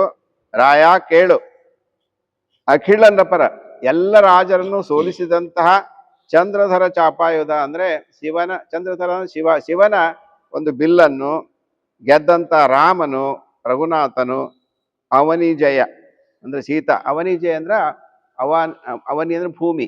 ಸೀತಾದೇವಿ ಭೂಮಿಯಲ್ಲಿ ಸಿಕ್ಕಿದ್ರಿಂದ ಆಕೆಗೆ ಭೂಮಾತೆಯ ಮಗಳು ಅವನಿಜಯ ಅಂತ ಹೇಳಿ ಸೀತಾದೇವಿ ಕರೀತಿದ್ರು. ಅದಕ್ಕೆ ರಾಮನು ಸೀತೆಯನ್ನ ಮದುವೆ ಮಾಡ್ಕೊಳ್ತಾ ಇದ್ದಾನೆ ಆ ಶಿವಧನಸ್ಸನ್ನು ಮುರಿದು ಗೆದ್ದು. ಅದಕ್ಕೆ ಈ ವಿಶೇಷವಾದ ಮಹೋತ್ಸವಕ್ಕೆ ನೀವೆಲ್ಲರೂ ಬಂಧುಗಳೊಂದಿಗೆ ಬರಬೇಕು ಅಂತ ಹೇಳಿ ಆ ಪತ್ರದಲ್ಲಿ ಬರೆದಿದ್ದು ನೋಡಿ. ಅಂದ್ರೆ ನೀವೊಬ್ಬರೇ ಬರುವಂತ ಪ್ರಶ್ನೆ ಇಲ್ಲ. ಮದುವೆ ಇದೆ, ಎಲ್ಲ ಬಂಧು ಜನರಿಗೆ. ಅವಾಗೆಲ್ಲ ನಾವು ಬರೀತಿದ್ವಿ, ತಮ್ಮ ಮನೆಯಲ್ಲಿ ತಂದೆ ಇವರಿಗೆ ಚಿಕ್ಕ ಮಕ್ಕಳಿಗೆ ನಮಸ್ಕಾರ, ದೊಡ್ಡವರಿಗೆ ನಮಸ್ಕಾರ, ಚಿಕ್ಕ ಮಕ್ಕಳಿಗೆ ಆಶೀರ್ವಾದ ಅಂತ ಹೇಳಿ ಬರೀತಿದ್ವಿ. ಅದ್ರಾಗ ಒಂದೇ ಒಂದು ಸಾಲು ತಪ್ಪಿಬಿಡ್ತಂದ್ರೆ ಇವರಿಗೆ ಯಾರ ಬಗ್ಗೆನೂ ಗೌರವ ಇಲ್ಲ, ಯಾರ ಬಗ್ಗೆನೂ ಪ್ರೀತಿ ಇಲ್ಲ, ಹೀಗೆ ವಿಚಾರಗಳು ಬರ್ತಿದ್ದು. ಅದಕ್ಕೆ ಎಲ್ಲ ನಿಮ್ಮ ಬಂಧು ಬಾಂಧವರೊಂದಿಗೆ ಮದುವೆಗೆ ಬರಬೇಕು ಅಂತ ಹೇಳಿ ಜನಕರಾಜನು ದಶರಥನಿಗೆ ಪತ್ರವನ್ನು ಬರೆದಿದ್ದಾನೆ. ಈ ಪತ್ರವನ್ನು ಓದಿದ ತಕ್ಷಣ ದಶರಥ ರಾಜನಿಗೆ ತುಂಬಾ ಆನಂದ ಆಯಿತು. ನೋಡ್ರಿ ಅವ ಅನ್ಲಿಲ್ಲ, ಏನು ನನಗೆ ಗೊತ್ತಿರಲ್ಲ, ಅದೇ ನನ್ನ ಮಗನ ಲಗ್ನ ನಡೆದದ, ಏನಿದೆ ಇವ್ರ್ಯಾಗ ಇವ್ರು ನಿಷ್ಠೆ ಮಾಡ್ಲಿಕ್ಕೆ ಇವ್ರು ಯಾಕಂದ್ರೆ ದಶರಥ ಚಕ್ರವರ್ತಿ, ಜನಕ ರಾಜ ಒಬ್ಬ ಸಾಮಾನ್ಯ ರಾಜ, ಅದಕ್ಕೆ ಅದು ಅಂತ ದೊಡ್ಡ ಚಕ್ರವರ್ತಿ ಹಿಂಗೆಲ್ಲ ಹೆಂಗ್ ಮಾಡ್ಲಿಕ್ಕೆ ಸಾಧ್ಯದ? ಹಂಗಿಲ್ಲ. ಅಂದ್ರ ಈ ದಶರಥನ ಮನಸ್ಸು ತುಂಬಾ ಒಳ್ಳೇದಿತ್ತು ಅಂತ ಅನ್ಕೊಳ್ವಿ. ಆಮೇಲೆ ಏನ್ ಮಾಡ್ದ ಅವನು, ಈ ಮದುವೆಯ ಆಮಂತ್ರಣ ಪತ್ರಿಕೆಯನ್ನು ಓದಿ ದಶರಥ ರಾಜನು ಏನ್ ಮಾಡ್ದ ಅನ್ನೋದನ್ನ ಮುಂದಿನ ಪದ್ಯದಲ್ಲಿ ನೋಡೋಣ. ತೆಗೆಸಿದನು ಭಂಡಾರದಲ್ಲಿ, ತೆಗೆಸಿದನು ಭಂಡಾರದಲ್ಲಿ ಝಗ ಝಗಿಪ ರತ್ನಾಭರಣ ವಸನಾದಿಗಳ ಅಖಿಲ ಸುಗಂಧ ಕನ್ಯಾಭೂಷಣಾವಲ್ಯ ಕನ್ಯಾಭೂಷಣಾವಲ್ಯ. ಅಗಣಿತ ಪೆಟ್ಟಿಗೆಯ ಹೊರೆಯಾಳುಗಳ ಸಂದಣಿ ನೂಕಿದುದು, ಸರಕುಗಳ ಅಸದಳದ ಭಂಡಿಗಳು ಭಾರಿಸಿದವು ಇಳಸೆಡಿಯೇ, ಭಂಡಿಗಳು ಭಾರಿಸಿದವು ಇಳಸೆಡಿಯೇ. ದಶರಥ ಏನ್ ಮಾಡಿದಂದ್ರೆ ತನ್ನ ಭಂಡಾರದಿಂದ ಜಗಜಗಿಸುವಂತ ರತ್ನಾಭರಣ ನೋಡ್ರಿ. ಮದುವೆ ಅಂದ ಮೊದಲ ಬಂಗಾರದ ಹೆಸರು ಆಯ್ತು, ಅವಾಗಿನ ಒಂದು ಇದು ಇತ್ತು. ಯಾವಾಗ ಲಗ್ನ ಕಟ್ಟೆಗೆ ತಂದ್ಗಳನ್ನ ವರ ಇದ್ದಾನೆ ಏನು ಅಂತ ಕೇಳ್ತಿದ್ದಿಲ್ಲ, ಎಷ್ಟು ಬಂಗಾರ ಹಾಕ್ತಾರ ಅಂತ ಕೇಳ್ತಿದ್ರು. ಈಗ ಅದು ಕಡಿಮೆ ಆಗಿದೆ, ಅದು ಇದು ಪೂರ್ತಿ ಹೋಗ್ಯದ. ಆದ್ರೂ ಕೂಡ ಬಂಗಾರದ ಮೇಲೆ ಮೋಹ ಹೋಗಿಲ್ಲ. ಎಷ್ಟು ತೊಲಿ ಹಾಕಿದ್ರು, ಭಾಳ ತುಟ್ಟಾಗ್ಯದ್ರಿ. ಈಗ 1.5 ಲಕ್ಷಕ್ಕೆ ತೊಲಿ ಅಂತಂದ್ರೆ ಹಂಗಾದ್ರೆ ಒಂದು 10 ತೊಲಿ ಹಾಕ್ತಿರ್ಬೋದಲ್ಲ ಅಂತ ಕೇಳ್ತಾರೆ ಈ ಜನ. ಅದಕ್ಕೆ ಅದು ರಕ್ತಗತವಾಗಿ ಬಂದದ. ಭಂಡಾರದಿಂದ ಜಗಜಗಿಸುವಂತ ರತ್ನಾಭರಣಗಳನ್ನು ತೆಗೆಸಿದ. ಆಮೇಲೆ ಅಖಿಳ ಸುಗಂಧ ಅಂದ್ರೆ ಅವಾಗ ರತ್ನಾಭರಣಗಳು ಮತ್ತು ಸುಗಂಧ ದ್ರವ್ಯಗಳು ಕೂಡ ರಾಜರಿಗೆ ಬಹಳ ಮಹತ್ವದ್ದು. ಅವನ್ನೆಲ್ಲ ಸುಗಂಧ ಹಾಕೋತಿದ್ರು. ಕನ್ಯಾಭೂಷಣಾವಳಿಯ ಕನ್ಯೆಗೆ ಬೇಕಾಗುವಂತ ಆಭರಣಗಳು ಮತ್ತು ಬಟ್ಟೆಗಳು ಇವನ್ನೆಲ್ಲ ಎಷ್ಟು ಬಂಡಿ ಒಳಗೆ ತುಂಬಿದ್ರು, ರಥದಲ್ಲಿ ಎಷ್ಟು ತುಂಬಿದ್ರು ಅಂದ್ರೆ ಉದ್ದಕ್ಕೆ ಸಾಲು ನೋಡಿದ್ರೆ ಕಾಣಿಸ್ತಿತ್ತಂತ, ಅಷ್ಟೊಂದು ಇದನ್ನ ಮಾಡಿದ್ರು. ಎಲ್ಲ ಆಭರಣಗಳನ್ನ ಅದರಲ್ಲಿ ತುಂಬಿದ್ರು. ಅದರಿಂದ ಏನಾಯ್ತು ಅಂದ್ರೆ ಭೂಮಿ ನೆಗ್ಗಿ ಹೋಯ್ತಂದ್ನೆಲ್ಲ, ಅಷ್ಟು ಆಭರಣಗಳನ್ನು ತುಂಬಿ ಅದರಲ್ಲಿ ಇಟ್ರು. ಇನ್ನೆಲ್ಲರೂ ಹೋಗ್ತಾ ಇದ್ದಾರೆ. ಮತ್ತು ಏನೇನು ಒಯ್ಬೇಕು ನೋಡಿ ಮದುವೆಗೆ ಅಂತ ಹೇಳಿ. ಈ ಗಂಡಿನ ಬೀಗರಾದ್ರೂ ಅವ್ರಿಗೂ ಕೆಲವೊಂದು ಜವಾಬ್ದಾರಿಗಳು ಇರಬೇಕು ಅನ್ನೋದನ್ನ ಅವ್ರು ಹೇಳ್ತಾರೆ. ಗಳಿತ ಹಾಳಿತ ಧೂಳಿತದ, ಗಳಿತ ಹಾಳಿತ ಧೂಳಿತನ, ಗಳಿತ ಹಾಳಿತ ಧೂಳಿತನ, ನಿರ್ದಯಿತ ನಾನಾ ಧಾನ್ಯ ಗುಡ ತಂಡುಗಳ ಘೃತಾದಿ ಸಮಸ್ತ ಸಂಭಾರುಗಳ ಹೇರುಗಳ, ಹಲವು ಕೊಟ್ಟಿಗೆ ರೀತಿ ನೆಲಕೊಂಬಳತೆಯಲ್ಲಿ ನೆಲೆಗೊಂಡ ಒಂದೊಂದಳ ಸಾಲಟ್ಟನಿತು ಅಂತಃಪುರ ಪುರಂದ್ರಿಯರ, ಅಂತಃಪುರ ಪುರಂದ್ರಿಯರ.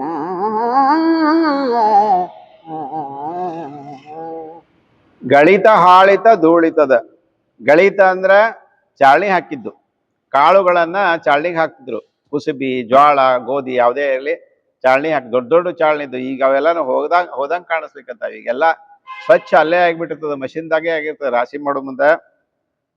ಆಮೇಲೆ ಜರಡಿ ಹಾಕಿದ ಕಾಳುಗಳು.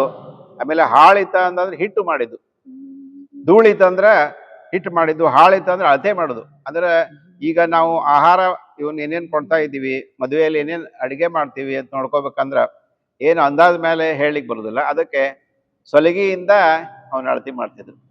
ಈಗಾದ್ರೂ ನೀವು ಅಡಿಗೆಯವ್ರನ್ನ ಕೇಳ್ರಿ, ಅವ್ರು ಕಿಲೋ ಗಟ್ಲೆ ಹೇಳುದಿಲ್ಲ. ಎಷ್ಟು ಕಿಲೋ ಬುಂದೆ ಮಾಡ್ಬೇಕಂತ ಗೊತ್ತಾಗೋದಿಲ್ರಿ, 5 ಸೊಲಗಿ ಮಾಡ್ತೀವಿ ಅಂತ ಹೇಳ್ತಾರೆ ಈಗಾದ್ರೂ ಕೂಡ. ಹಂಗೆ ಈ ದಶರಥನ ಅರಮನೆಯ ಆಳುಗಳು ಏನ್ ಮಾಡಿದ್ರು ಅಂದ್ರೆ ಆಹಾರ ಧಾನ್ಯಗಳನ್ನ ಜರಡಿಗೆ ಹಾಕಿದ್ರು. ಆಮೇಲೆ ಅದನ್ನ ಅಳತಿ ಮಾಡಿದ್ರು, ಸ್ವಚ್ಛ ಮಾಡಿ. ಆಮೇಲೆ ಸ್ವಚ್ಛ ಹಿಟ್ಟು ಮಾಡಿದ್ರು. ಹಿಟ್ಟು ಬೇಕಾಗ್ತದೆ ನಿಮ್ಗೆ, ಹಿಟ್ಟು ಕಟ್ಟು ಇದ್ರ ಅಡಿಗೆ ಆಗ್ತದಂತ. ಇಂಗು ತೆಂಗು ಇದ್ರೆ ಮಂಗಾನು ಅಡಿಗೆ ಮಾಡ್ತದ ಅಂತ ಹೇಳ್ತಾರಲ್ಲ, ಹಂಗೆ ಹಿಟ್ಟು ಕಟ್ಟು ಇತ್ತು. ಆಮೇಲೆ ನಿರ್ದಳಿತ ನಾನಾ ಧಾನ್ಯ ಕೂಡ ಅಂತ ಈ ಬೇಳೆ ಅವನ್ನೆಲ್ಲ ಒಡೆದ್ರು. ಇದು ಹೆಸರು ಬೇಳೆ, ಕಡಲೆ ಬೇಳೆ ಇವನ್ನೆಲ್ಲ ಒಡೆದು ಸ್ವಚ್ಛ ಮಾಡಿದ್ರು. ಆಮೇಲೆ ತಂಡೂಲ ಅಂತಂದ್ರೆ ಅಕ್ಕಿ, ಮರಾಠಿ ಒಳಗೆ ತಾಂದೂಳ್ ಅಂತಂತಾರೆ. ಅವೆಲ್ಲ ಸಂಸ್ಕೃತ ಶಬ್ದಗಳೇ. ಘೃತ ಅಂದ್ರೆ ತುಪ್ಪ, ಗುಡ ಅಂದ್ರೆ ಬೆಲ್ಲ. ನೋಡ್ರಿ, ನಿಮ್ಗೆ ಅಡಿಗೆ ಮಾಡ್ಲಿಕ್ಕೆ ಬೇಕಾದಂತ ಮುಖ್ಯವಾದಂತ ವಸ್ತುಗಳು ಇವನ್ನೆಲ್ಲ, ಸಮಸ್ತ ಸಂಬಾರುಗಳು, ಆಮೇಲೆ ಮಸಾಲೆ, ಇವೆಲ್ಲ ಸಾಮಾನುಗಳು ಅವೆಲ್ಲ ತುಂಬಿಕೊಂಡ್ರು. ಎಷ್ಟು ದೂರ ಹಾಗೆ ಗಾಡಿಯೊಳಗೆಲ್ಲ ತುಂಬಿ ಕಳಿಸಿದ್ರಂತೆ. ಆಮೇಲೆ ಇಲ್ಲಿ ಅಂತಃಪುರದಂತ ರಾಣಿಯರು ಅವ್ರಿಗೇನು ಹೇಳೇ ಇಲ್ಲ, ಮದುವೆ ಗಟ್ಟಿ ಆಗ್ಯದ ರಾಮಂದು ಇಷ್ಟೇ ಹೇಳ್ಬಿಟ್ಟ ದಶರಥ. ಅವ್ರೇನು ಕೇಳೋಂಗಿಲ್ಲ, ಹೆಣ್ಮಕ್ಳಿಗೆ ಯಾವ ಸ್ವತಂತ್ರನೂ ಇಲ್ಲ. ಏನ್ ಮದುವೆ ಏನ್ ಸುದ್ದಿ ಅದನ್ನೆಲ್ಲ ತಗೊಂಡು ನೀವೇನ್ ಮಾಡುವರು, ನೀವು ಲಗ್ನಕ್ಕೆ ಬರ್ಬೇಕಷ್ಟೇ ಅಂತ ಒಂದು ಪುರುಷ ಪ್ರಧಾನ ಕುಟುಂಬ ಮತ್ತು ರಾಜರು ಅವರಲ್ಲಿ ಅದು ಪದ್ಧತಿ ಇತ್ತು. ಈ ಇದ್ರಲ್ಲಿ ಶಿವರಾಮ್ ಕಾರಂತರ ಒಂದು ಕಾದಂಬರಿಯಲ್ಲಿ ಬರ್ತದೆ, ಅವನು ಭಟ್ ಅಂತ ಇರ್ತಾನ, ಅವನು ಮನೆಯಲ್ಲಿ ಹೆಣ್ತಿರ್ತಾಳ, ಅವನ್ನ ಹಾಕೋಬೇಕಿರ್ತಾಳ. ಊರಿಂದ ಬರ್ತಾನೆ, ಬಂದ್ಗಳೇ ಇದನ್ನ ಹಪ್ಪಳ ಸಂಡ್ಗಿ ಮಾಡ್ರಿ ಅಂತ ಹೇಳಿ ಮಂಗಳೂರು ಕಡೆ ಅವರು ಬೇಸಿಗೆ ಮಾಡ್ತಾರೆ. ಅವ್ರು ಕೇಳ್ತಾರೆ, ಈಗ್ಯಾಕೆ ಹಪ್ಪಳ ಸಂಡ್ಗಿ ಮಾಡೋದು, ನಿಮಗೆ ಎದಕ್ ಬೇಕು ಹೆಣ್ಮಕ್ಳಿಗೆ, ನಾ ಮಾಡಂತ ಹೇಳ್ತೀನಿ ನೀವು ಮಾಡ್ಬೇಕು ಸರಿ ಅಂತ ಅವ ಹೇಳಿ ಹೋಗ್ಬಿಟ್ಟ. ಹೋದ್ಗಳೇ ಮುಂದೆ ಏನಾಯ್ತಂದ್ರೆ ಆ ಓಣಿಯೊಳಗೊಬ್ಬ ಸ್ವಲ್ಪ ಕಾರ್ಬಾರಿ ವ್ಯಕ್ತಿ ಇದ್ದ. ಅವ ಬಂದ, ವಿಷಯ ಗೊತ್ತದೆ ಇಲ್ಲ ನಿಮ್ಗೆ, ಏನು ನಿಮ್ ಗಂಡನ ಲಗ್ನ ಗಟ್ಟಿಯಾಗಿದೆ ಎರಡನೇದ್ದು ಅಂತೆ. ಮಕ್ಳು ಇದ್ದಿದ್ದಿಲ್ಲ, ಎರಡನೇ ಲಗ್ನ ಮಾಡ್ಕೊಳ್ಳೋವಿರ್ತಾನವ. ಅದಕ್ಕೆ ಲಗ್ನ ಗಟ್ಟಿ ಮಾಡ್ಕೊಂಡ್ ಬರ್ತಾನೆ. ಹೆಣ್ಮಕ್ಳಿಗೆ ಎದಕ್ ಬೇಕು ಅಂತ ಕೇಳಿದ್ದ ಅವ ವಿಷಯ. ಹೀಗೆ ಪುರುಷ ಪ್ರಧಾನ ಕುಟುಂಬ ಮತ್ತು ರಾಜರು, ಅದರ ರಾಜರಲ್ಲಿ ಅವರು ರಾಮನ್ ಲಗ್ನ ಇಷ್ಟೇ ಗಟ್ಟಿಗೆ, ಇಷ್ಟೇ ಗೊತ್ತವ್ರಿಗೆ ಹೆಣ್ಮಕ್ಳಿಗೆ. ರಾಜರು ಹೊಂಡು ಅಂದ್ಗಳನ್ನ ಎಲ್ಲಾರು ಮೇನೆಯೊಳಗೆ ಕುಳಿತು, ಅಂತಃಪುರ ಸ್ತ್ರೀಯರಂತೂ ಹೊರಗೆ ಕಾಣಿಸ್ತದಿಲ್ಲ ಮಂದಿಗೆ, ಮೇನೆಯೊಳಗೆ ಕೂತು ಎಲ್ಲಾರು ಹೊಂಟ್ರು. ಬರೇ ಬೆಳ್ಳಿ ಬಂಗಾರ ಇದೆ ನೋಡಿ. ಇಂಥ ಒಂದು ವೈಭವದಿಂದ ಅವರು ಮದುವೆಗೆ ಹೊಂಟ್ರು. ಎಷ್ಟು ದಿವಸಕ್ಕೆ ತಲುಪಿದ್ರು ಅವರು ಈ ಅಯೋಧ್ಯೆಯಿಂದ ಜನಕರಾಜನ ಊರಿಗೆ ಅನ್ನೋದನ್ನ ಮುಂದಿನ ಪದ್ಯದಲ್ಲಿ ನೋಡೋಣ. ದಿವಸ 15ಕ್ಕೆ ಸಾರಿದರಿವರು, ದಿವಸ 15ಕ್ಕೆ ಸಾರಿದರಿವರು, ಜನಕನ ಪಟ್ಟಣಮನು ಉತ್ಸವ ಬಿಗಿಲು. ಬಳಿಕ ಆ ವಿದೇಹ ನೃಪಾಲ ದಶರಥನ ಯುವತಿಯರ ನರ್ತನದ ಕಳಾರವದ ಕನ್ನಡಿ ಕಲಶದ ಅಭಿನವದ ಅವಿರಳೋತ್ಸವದಿಂದ ಇದಿರ್ಗೊಂಡನು ಒಲವಿನಲಿ ಒಲವಿನಲಿ ಒಲವಿನಲಿ ಇದಿರ್ಗೊಂಡನು. ನಾನು ಆಗಾಳ ಹೇಳಿದ ದೃಷ್ಟಾಂತ ಅದು ಮರಳಿ ಮಣ್ಣಿಗೆ, ಆ ಒಂದು ಶಿವರಾಮ್ ಕಾರಂತರ ಮರಳಿ ಮಣ್ಣಿಗೆ ಕಾದಂಬರಿ ಇದು. ಈಗ ಇವ್ರು ಎಷ್ಟು ದಿವಸಕ್ಕೆ ಸಾರಿದೆ ಅಂದ್ರೆ ದಿವಸ 15ಕ್ಕೆ ಸಾರಿದರು. 15 ದಿವಸ ಆದ್ಮೇಲೆ ಅವರು ಅಯೋಧ್ಯೆಯಿಂದ ಆ ಜನಕರಾಜನ ಊರಿಗೆ ಹೋದ್ರು. ಮಿಥಿಲಾನಗರಿ ಅಂತೂ ಕರಿತಿದ್ರು ಅದಕ್ಕೆ. ಅಲ್ಲಿ ಬಿಟ್ಟಿದ್ರು ನೋಡ್ರಿ, ಎಷ್ಟು ದಿವಸ ಬೇಕು. ರಥದಲ್ಲಿ ಅಷ್ಟು ವೇಗವಾಗಿ ಹೋಗ್ತಿದ್ರು ಕೂಡ ಅವ್ರಿಗೆ 15 ದಿವಸ ಬೇಕಾತಂತ. ಅವಾಗಿನ ಕಾಲದಲ್ಲಿ ಹಾಗೆ ಇತ್ತು, ಎತ್ತಿನ ಗಾಡಿ ಒಳಗೆ ರಥದಲ್ಲಿ ಅದೆಲ್ಲ ಬರ್ತಿದ್ರು ಅವರು. ಉತ್ಸವ ಮಿಗಿಲು, ಬಹಳ ಸಂಭ್ರಮದಿಂದ ಹೊಂಟ್ರವರು.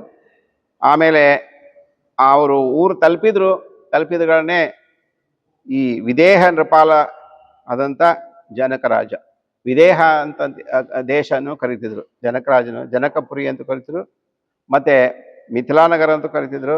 ವಿದೇಹ ನೃಪಾಲನ ಮಗಳಾಗಿದ್ದರಿಂದ ಸೀತಾದೇವಿಗೆ ವೈದೇಹಿ ಅನ್ನುವಂಥ ಇನ್ನೊಂದು ಹೆಸರು. ವಿದೇಹ ನೃಪಾಲ ಅವ ಏನ್ ಮಾಡ್ದ, ಬೀಗರನ್ನ ಎದುರುಗೊಂಡ್ಬಿಟ್ಟ. ಹೇಗೆ ಅಂದ್ರ ಯುವತಿಯರ ನರ್ತನದ, ಆವಾಗಿನ ರಾಜಮಂತನದಲ್ಲಿ ಈಗ ನಾವು ಏನ್ ನೋಡ್ತೀವಿ, ಈ ವರನ ಮೆರವಣಿಗೆ ಕುದುರೆ ಮೇಲೆ ಮಾಡ್ಕೊಂಡು ಬರೋದು, ಪಟಾಕ್ಷಿ ಹಾರಿಸೋದು ಈಗ ನಾವು ನೋಡ್ತಿರ್ತೀವಿ. ಈಗ ಅತಿ ಹೆಚ್ಚೆಚ್ಚು ಅದಕ್ಕೆ ಒಂದು ರಥ ಇರ್ತದ, ಆ ರಥಕ್ಕೆ ಒಂದು 25,000, ಆಮೇಲೆ ಪಟಾಕಿಗೆ ಒಂದು 50,000, ಹಿಂಗೆ 1,00,000 ರೂಪಾಯಿ ವರನ ಮೆರವಣಿಗೆ ಖರ್ಚು ಮಾಡ್ತಾರೆ. ಇವರು ಎದುರುಗೊಂಡಾಗ ಅದಕ್ಕಾಗಿ ಯುವತಿಯರಿದ್ರು, ನರ್ತಕಿಯರು ಅಂತ ಇರ್ತಿದ್ರು. ಈಗ ನಂಗೆ ಎಲ್ಲಾರು ಅದ್ರ ಮುಂದೆ ಮೆರವಣಿಗೆ, ಲಗ್ನ ಮೆರವಣಿಗೆ ಮುಂದೆ ಡಾನ್ಸ್ ಮಾಡ್ತಿಲ್ಲ, ಡಾನ್ಸ್ ಮಾಡ್ಲಿಕ್ಕಂತೆ ಯುವತಿಯರಿದ್ರು. ಆಮೇಲೆ ನರ್ತನ ಕಹಳೆಗಳನ್ನು ಊತಿದ್ರು, ಮಂಗಲವಾದ್ಯ, ಕನ್ನಡಿನ ಹಿಡ್ಕೊಂಡು ಹೋಗೋದು. ಇತ್ತೀಚೆಗೆ ಗ್ರಾಮೀಣ ಪ್ರದೇಶದಲ್ಲಿ ನಿಮ್ಗೆ ಎಲ್ಲೂ ಕಾಣ್ತಾ ಇಲ್ಲ. ಅವಾಗ ಬಾಜಾ ಭಜಂತ್ರಿ ತಗೊಂಡು ಕನ್ನಡಿ ಮತ್ತು ಕಳಶ ತುಂಬಿದ ಕೊಡ ತಗೊಂಡು ಬರ್ತಿದ್ರು. ಇತ್ತೀಚೆಗೆ ಆ ಗ್ರಾಮೀಣ ಚಿತ್ರನೇ ಹೋಗ್ಬಿಟ್ಟದು. ಕನ್ನಡಿ ಯಾಕಂದ್ರೆ ನಮ್ಮ ಜೀವನ ಪಾರದರ್ಶಕವಾಗಿರ್ಬೇಕು, ಕಳಶ ಯಾಕಂತಂದ್ರೆ ನಮ್ಮ ಜೀವನ ತುಂಬಿರಬೇಕು ಯಾವಾಗಲೂ. ಕಳಶದಲ್ಲಿ ಹೇಗೆ ನೀರು ತುಂಬಿರ್ತಾವ ಹಂಗೆ ಜೀವನ ಕೂಡ ನಮ್ದು ತುಂಬಬೇಕು ಅನ್ನೋ ದೃಷ್ಟಿಯಿಂದ ಕಳಶ ಕನ್ನಡಿಯನ್ನ ಹಾಕೊಂಡ್ರು. ಆಮೇಲೆ ಅವಿರಳೋತ್ಸವದಿಂದ, ಅತ್ಯಂತ ಶ್ರೇಷ್ಠವಾದ ಉತ್ಸವದಿಂದ ಇವರು ಜನಕರಾಜನು ದಶರಥ ರಾಜನ ಎಲ್ಲ ಮನೆಯವರನ್ನ ಕರೆದುಕೊಂಡು ಅಲ್ಲಿ ಅವ್ರ ಬೀಗರ್ ನಡೆಸಲಿಕ್ಕೆ ಬಿಡಾರವನ್ನು ಮಾಡಿದ್ರು. ಆ ಬಿಡಾರದಲ್ಲಿ ಇಳಿಸಿದ. ಆಮೇಲೆ ಮುಂದೆ ಸ್ವಲ್ಪ ಸಮಯದ ನಂತರ ಬರ್ತಾ ಇದ್ದಾನೆ ನೋಡೋಣ, ಜನಕರಾಜನು ದಶರಥನ ಭೇಟಿಗಾಗಿ. ತವಕದಿಂದಿರೆದ್ದು ತವಕದಿಂದಿರೆದ್ದು ಜನಕನ ಅವನಿಪತಿ ತಕ್ಕೈಸಿ ಮಹದೋತ್ಸವದಿ ಆತನ ನಿಲ್ಲಿಸಿದನು ಸಿಂಹಾಸನಾಥದಲ್ಲಿ. ರವಿಕುಲಜಗೆ ಆಂಧ್ರಪತಿ ರವಿಕುಲಜಗೆ ಆಂಧ್ರಪತಿ ಕೈ ಮುಗಿದು ಯಮಗೆ ಬೀರಕರಾದಿರಿ ಈ ಭಾಗ್ಯವನ್ನು ಕಾಣಿಸಿದುದು ಈ ಭಾಗ್ಯವನ್ನು ಕಾಣಿಸಿದುದು ಪುರಾಕೃತ ಪುಣ್ಯ ಫಲದಿಂದ ಪುರಾಕೃತ ಪುಣ್ಯ ಫಲದಿಂದ.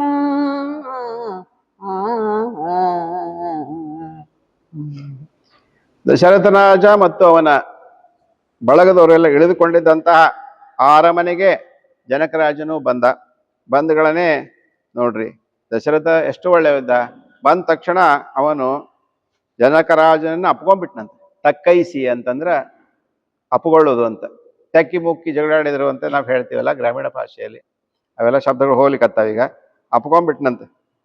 ಅವಾಗ ದಶರಥ ಏನ್ ಮಾಡಿದಂತ, ಬರ್ರಿ ಬರ್ರಿ ಅಂತ ಹೇಳಿ ಮಗ್ಗಲದಲ್ಲಿ ತನ್ನ ಸಿಂಹಾಸನದಲ್ಲೇ ಅರ್ಧ ಭಾಗ ಕೊಟ್ಟನಂತೆ. ಇದು ಬಹಳ ಮಹತ್ವದ್ದು. ಯಾಕಂದ್ರೆ ದಶರಥನು ಚಕ್ರವರ್ತಿ, ಅಯೋಧ್ಯೆ ಚಕ್ರವರ್ತಿ. ಜನಕರಾಜ ಒಬ್ಬ ಸಾದಾ ರಾಜ ಮಿಥಿಲಾನಗರಿಗೆ. ಅವನನ್ನ ನೀವು ಬೀಗರು ಎಷ್ಟಾದ್ರೂ ನಮ್ಗಿಂತ ಕಡಿಮೆ ಇದ್ದೀರಿ ಅಥವಾ ಹೆಣ್ಣಿನವರು ಅಲ್ಲಿ ಒಂದು ಸ್ವಲ್ಪ ದೂರ ಕೂಡ್ರಿ ಅಂತಂದಿಲ್ಲ. ಅವನು ಅಪ್ಕೊಂಡು ಬಂದು ತನ್ನ ಸಿಂಹಾಸನದಲ್ಲೇ ಅರ್ಧ ಭಾಗದಲ್ಲಿ ಕೊಟ್ಟು ಕೂಡಿಸಿದ್ನಂತೆ.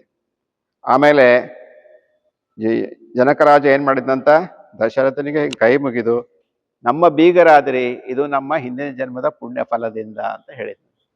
ನೋಡ್ರಿ, ನಿಮ್ಗೆ ಒಳ್ಳೆ ಬೀಗರು ಸಿಗಬೇಕಾದ್ರೆ ಅದಕ್ಕೂ ಕೂಡ ನೀವು ಪುಣ್ಯ ಫಲವನ್ನು ಮಾಡಿರ್ಬೇಕು.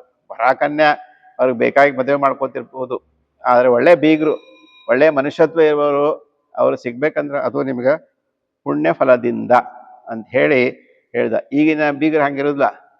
ಬಂದು ಇಳ್ಕೊಂಡ್ಗಳನ್ನೇ ಗಂಡಿನ ಬೀಗರು ಹೆಣ್ಣವ್ರಿಗೆ ಬಂದ್ಗಳನ್ನೇ, ಏನ್ರಿ ಏನು ವ್ಯವಸ್ಥೆ ಮಾಡಿರಿ, ಏನು ಸುದ್ದಿ, ನಮ್ಗೆ 5 ಏರ್ ಕಂಡೀಷನ್ ರೂಮ್ ಬೇಕಂತ ಹೇಳಿದ್ವಿ, ಒಂದೇ ಇಟ್ಟಿರಿ, ಏನು ಒಂದು ಕನ್ನಡಿ ಇಲ್ಲ, ಹಣಿಗಿಲ್ಲ, ಒಂದು ಏನೂ ವ್ಯವಸ್ಥೆ ಇಲ್ಲ, ನೀರು ಸುದಕ್ಕೆ ಬರೋಲ್ಲಾಗ ಯಾವ ಏನಿದು ಅಂತ ಹೇಳಿ ಜಗಳನೇ ಶುರು ಆಗ್ತದೆ ಬಂದ್ಗಳೇನೆ.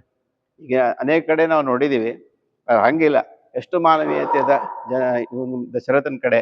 ಆನಂದದಿಂದ ತನ್ನ ಬೀಗನನ್ನ ಎದುರುಗೊಂಡು ಕುರ್ಚಿ ತನ್ನ ಸಿಂಹಾಸನದ ಅರ್ಧ ಕೂಡಿಸಿ ಇದಾಗ ಜನಕರಾಜ ಹೇಳ್ಬಿಟ್ಟ, ನಿಮ್ಮಂತ ಬೀಗರು ಸಿಗುವುದು ನಮ್ಮ ಪೂರ್ವ ಜನ್ಮದ ಪುಣ್ಯ ಫಲದಿಂದ.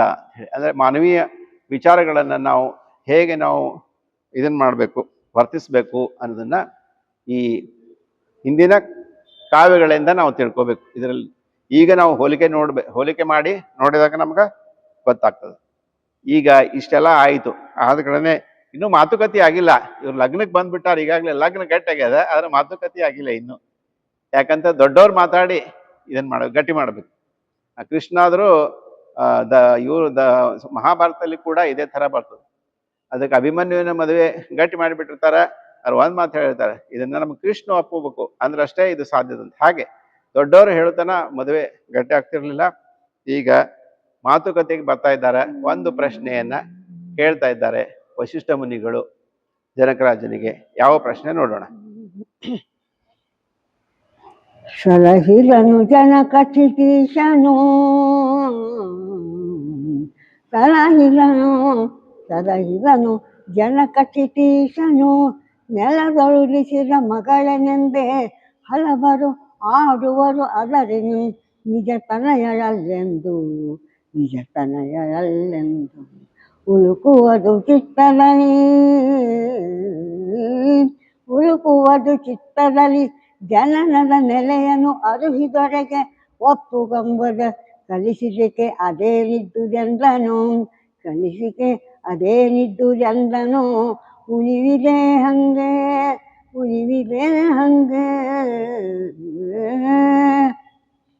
ಈಗ ವರನ ತಂದೆ ಮತ್ತು ಕನ್ಯಾ ತಂದೆ ಏನೂ ಮಾತಾಡಲಿ ಸುಮ್ ಕೂತಿದ್ರು. ಅವಾಗ ಮುಖ್ಯವಾದ ವಿಷಯಕ್ಕೆ ಬರಬೇಕಾಗಿದೆ.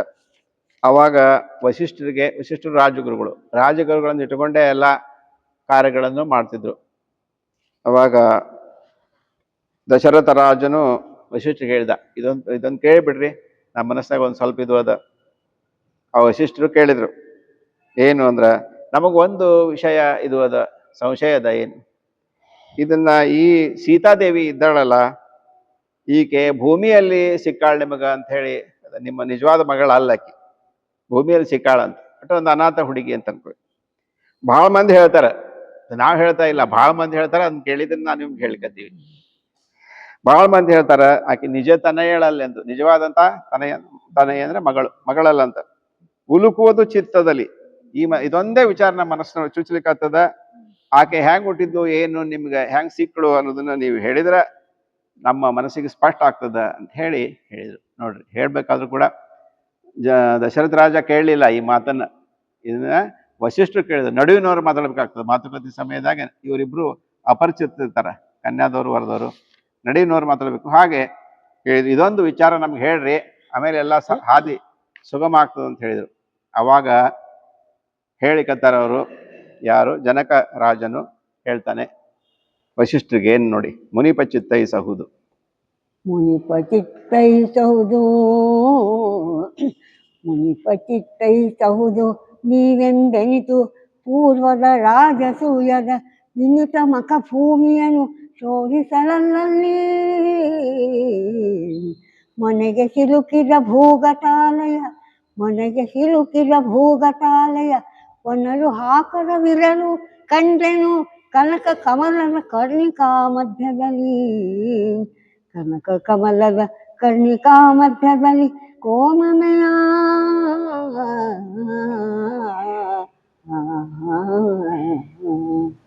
ಜನಕರಾಜನು ಹೇಳ್ತಾ ಇದ್ದಾನೆ, ವಶಿಷ್ಠ ಮುನಿಗಳೇ, ನೀವು ಹೇಳಿದ ಮಾತು ನಿಜ ಇದೆ. ಒಮ್ಮೆ ಏನಾಯ್ತು ಅಂದ್ರೆ, ನಾನು ರಾಸೂಯಾಗವನ್ನ ಮಾಡ್ತಾ ಇದ್ದೆ.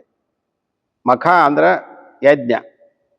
ರಾಸೂಯಾಗವನ್ನು ಮಾಡಿದಾಗ ಮಖಭೂಮಿಯನ್ನು ಶೋಧಿಸೋದು ಅಂದ್ರೆ, ಆ ಭೂಮಿಯನ್ನ ಶುದ್ಧ ಮಾಡ್ಕೋಬೇಕಂಗಂದ್ರೆ ನೇಗ್ಲಾ ಹಚ್ತಾರ. ಅದಕ್ಕೆ ಅವಾಗ ಬಹಳ ದೊಡ್ಡ ಇದು, ಬಹಳ ಎತ್ತುಗಳನ್ನ ಕಟ್ಟೆ ನೇಗ್ಲಾ ಹಚ್ತಾರೆ. ಈಗ ಮಾಡುವ ಮುಂದೆ ಈಗಾರು ಕೆಲವರು ನೇಗ್ಲಾ ಹಚ್ಚಿ ಭೂಮಿ ಪೂಜೆಯನ್ನು ಮಾಡ್ತಾರೆ. ನೇಗ್ಲಾ ಹಚ್ಚಿ ಅದಕ್ಕೆ ಯಜ್ಞ ಭೂಮಿಯನ್ನು ಶೋಧಿಸುವುದು ಅಂದ್ರೆ, ಯಜ್ಞ ಭೂಮಿಗೆ ನಾವು ನೇಗ್ಲಾ ಹೊಡೆಸ್ಲಿಕ್ಕತ್ತಿದ್ವಿ. ಅಲ್ಲಿ ಲಾಂಗಲದ ಅಂದ್ರ ಆ ನೇಗಿಲದ ತುದಿ ಹಲ್ಲು, ನೇಗಿಲದ ಹಲ್ಲುಗಳು ಇರ್ತಾವ, ಇದು ಗೆರೆಯನ್ನು ಕೊರಿತಿರ್ತಾವು. ಅದರ ಒಂದು ಮನೆಗೆ ಏನಾಯ್ತು ಅಂದ್ರೆ, ಒಂದು ಇದು ಸಿಕ್ತು, ಭೂಗತಾಲಯ ಅಂದ್ರೆ ಒಂದು ನೆಲದಲ್ಲಿ ಇರುವಂತ ಒಂದು ಮನೆ ಸಿಕ್ತು. ಸಿಕ್ಕಗಳೇ ಅದು ಹಿಂಗ್ ನಾವು ತೆಗೆದು ನೋಡಿದ್ರಿ, ಇವರೆಲ್ಲ ಜನಕಾದಿಗಳು ತೆಗೆದು ನೋಡಿದ್ರೆ ಒಳಗೆ ಒಂದು ಇದು ಇತ್ತು, ಸಣ್ಣದಾದಂತ ಒಂದು ಪುಷ್ಕರಣಿ ಕೊಳ ಇತ್ತು. ಅದರಲ್ಲಿ ಒಂದು ಬಂಗಾರದ ಕಮಲ ಇತ್ತು. ಆ ಕಮಲದ ಮಧ್ಯದಲ್ಲಿ ಒಂದು ಚಿಕ್ಕ ಮಗು ಇತ್ತು. ಅವಾಗ ನಮಗ ಈ ಸೀತೆ ಆ ಥರ ಸಿಕ್ಕಳು ಅಂತ ಹೇಳ್ತಾನ. ಅದಕ್ಕೆ ಆಕೆಗೆ ಭೂದೇವಿ. ಇವ್ರು ಏನ್ ಮಾಡ್ಬೇಕಂತಂದ್ರ, ಈ ಜನಕರಾಜನು ಹೆದರಿಕೆ ಬಂತು. ಯಾಕಂದ್ರೆ ಈಗ ನಾವು ನೋಡ್ತಾ ಇರ್ತೀವಲ್ಲ, ಈ ನಿಧಿ ಮುಂತಾದವು ನಮ್ಗೆ ಸಿಕ್ಕು ಅಂತಂದ್ರ ಅವು ಪಟ್ನೆ ತಗೋದಿಲ್ಲ, ಅದು ಹಾವು ಕಾಯ್ತಿರ್ತದ ಅಥವಾ ಏನೋ ಕೆಟ್ಟ ಆಗ್ತಂತ. ಈಗ ಅಲ್ಲ ಕುಂಡಿಯಲ್ಲಿ ಸಂಶೋಧನೆ ನಡೆದಿದೆಯಲ್ಲ, ಅಲ್ಲಿ ನಾವು ಬರ್ತಾ ಇರ್ತೀವಿ, ಒಂದು ಹಾವು ಸಿಕ್ತಲ್ಲಿ, ನೆಲದಲ್ಲಿ ಹಾವು ಇದೆ, ಅಥವಾ ಹಾವು ಕಾಯ್ತಿರ್ತದ ಅದನ್ನೆಲ್ಲ ಅಂತ ಹೇಳಿ ಒಂದು ನಂಬಿಕೆ. ಅದಕ್ಕೆ ಇದು ಬೇಡ ಒಳಗೊಂದು ಮಗು ಒಂದು ಬೇರೆ ಕಾಣಿಸ್ಲಿಕ್ಕತ್ತದ, ಮತ್ತೆ ಅದಕ್ಕೆ ಇದೇನು ಬೇಡ, ನಾವು ಮುಚ್ಚಿ ಬಿಡೋಣ ಅಂತ ಹೇಳಿ ಜನಕರಾಜನು ಆ ನೇಗಿಲ್ದ ಹಲ್ಲಿಗೆ ಸಿಕ್ಕಂತ ಆ ಮನೆಯನ್ನು ಮುಚ್ಚಿಬಿಡು ಅಂತ ಹೇಳಿದ. ಮುಚ್ಚಬೇಕತ್ರು. ಆ ಸಂದರ್ಭದಲ್ಲಿ ನಾರದರು ಪ್ರತ್ಯಕ್ಷ ಆಗಿ ಜನಕರಾಜನಿಗೆ ಯಾವ ಮಾತನ್ನು ಹೇಳ್ತಾರೆ ನೋಡೋಣ. ಭೀತಿ ಬೇಡಲೆ ಜನಕ. ಭೀತಿ ಬೇಡಲೆ ಜನಕ, ಭೀತಿ ಬೇಡಲೆ ಜನಕ, ಜೀವನ ಜಾತ ಮಂದಿರಿ ಈಕೆ. ಈಕೆಯ ನೋಟು ಸಲಹೆಂದು ಇಟ್ಟನು ಆ ಮುನಿನಾಥ ಮೊಲವಿನವೀ. ಸೀತೆಯಂದ್ರೆ ನಾಮಕರಣವನಾಥ ಮಾಡಿಸಿ, ಸೀತೆಯಂದ್ರೆ ನಾಮಕರಣವನಾಥ ಮಾಡಿಸಿ, ಬಳಿಕ ಘನ ಸಂಪ್ರೀತಿ ವಚನದಲ್ಲಿ ಒಳಗೆದನು ಅಧಿಗತ ಕಾರ್ಯ ವಿಸ್ತರವ, ಅಧಿಗತ ಕಾರ್ಯ ವಿಸ್ತರವ.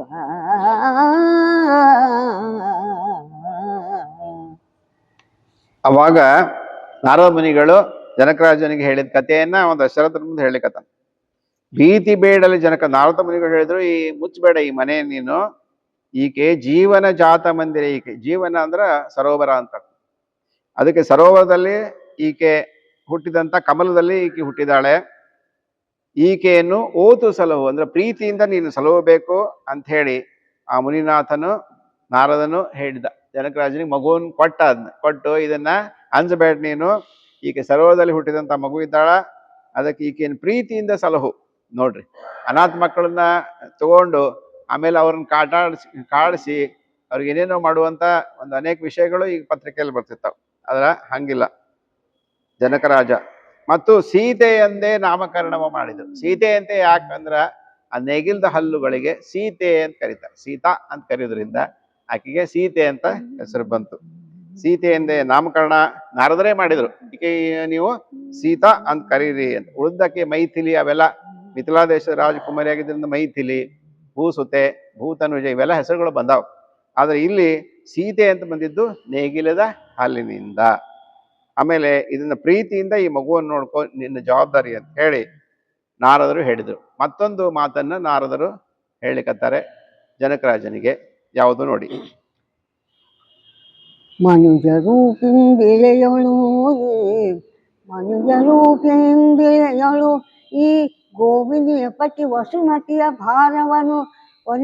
ಭಾರವನ್ನುನೆಯಲು ಉದಿಸಿದನು. ಆ ಮಹಾತ್ಮಂಗೀಕೆ ಸೇರುವರೆ, ಆ ಮಹಾತ್ಮಂಗೆ ಸೇರುವರೆ. ಧನುವನೊಡ್ಡಿ ಪಿನಾಕಪಾಣಿಯ,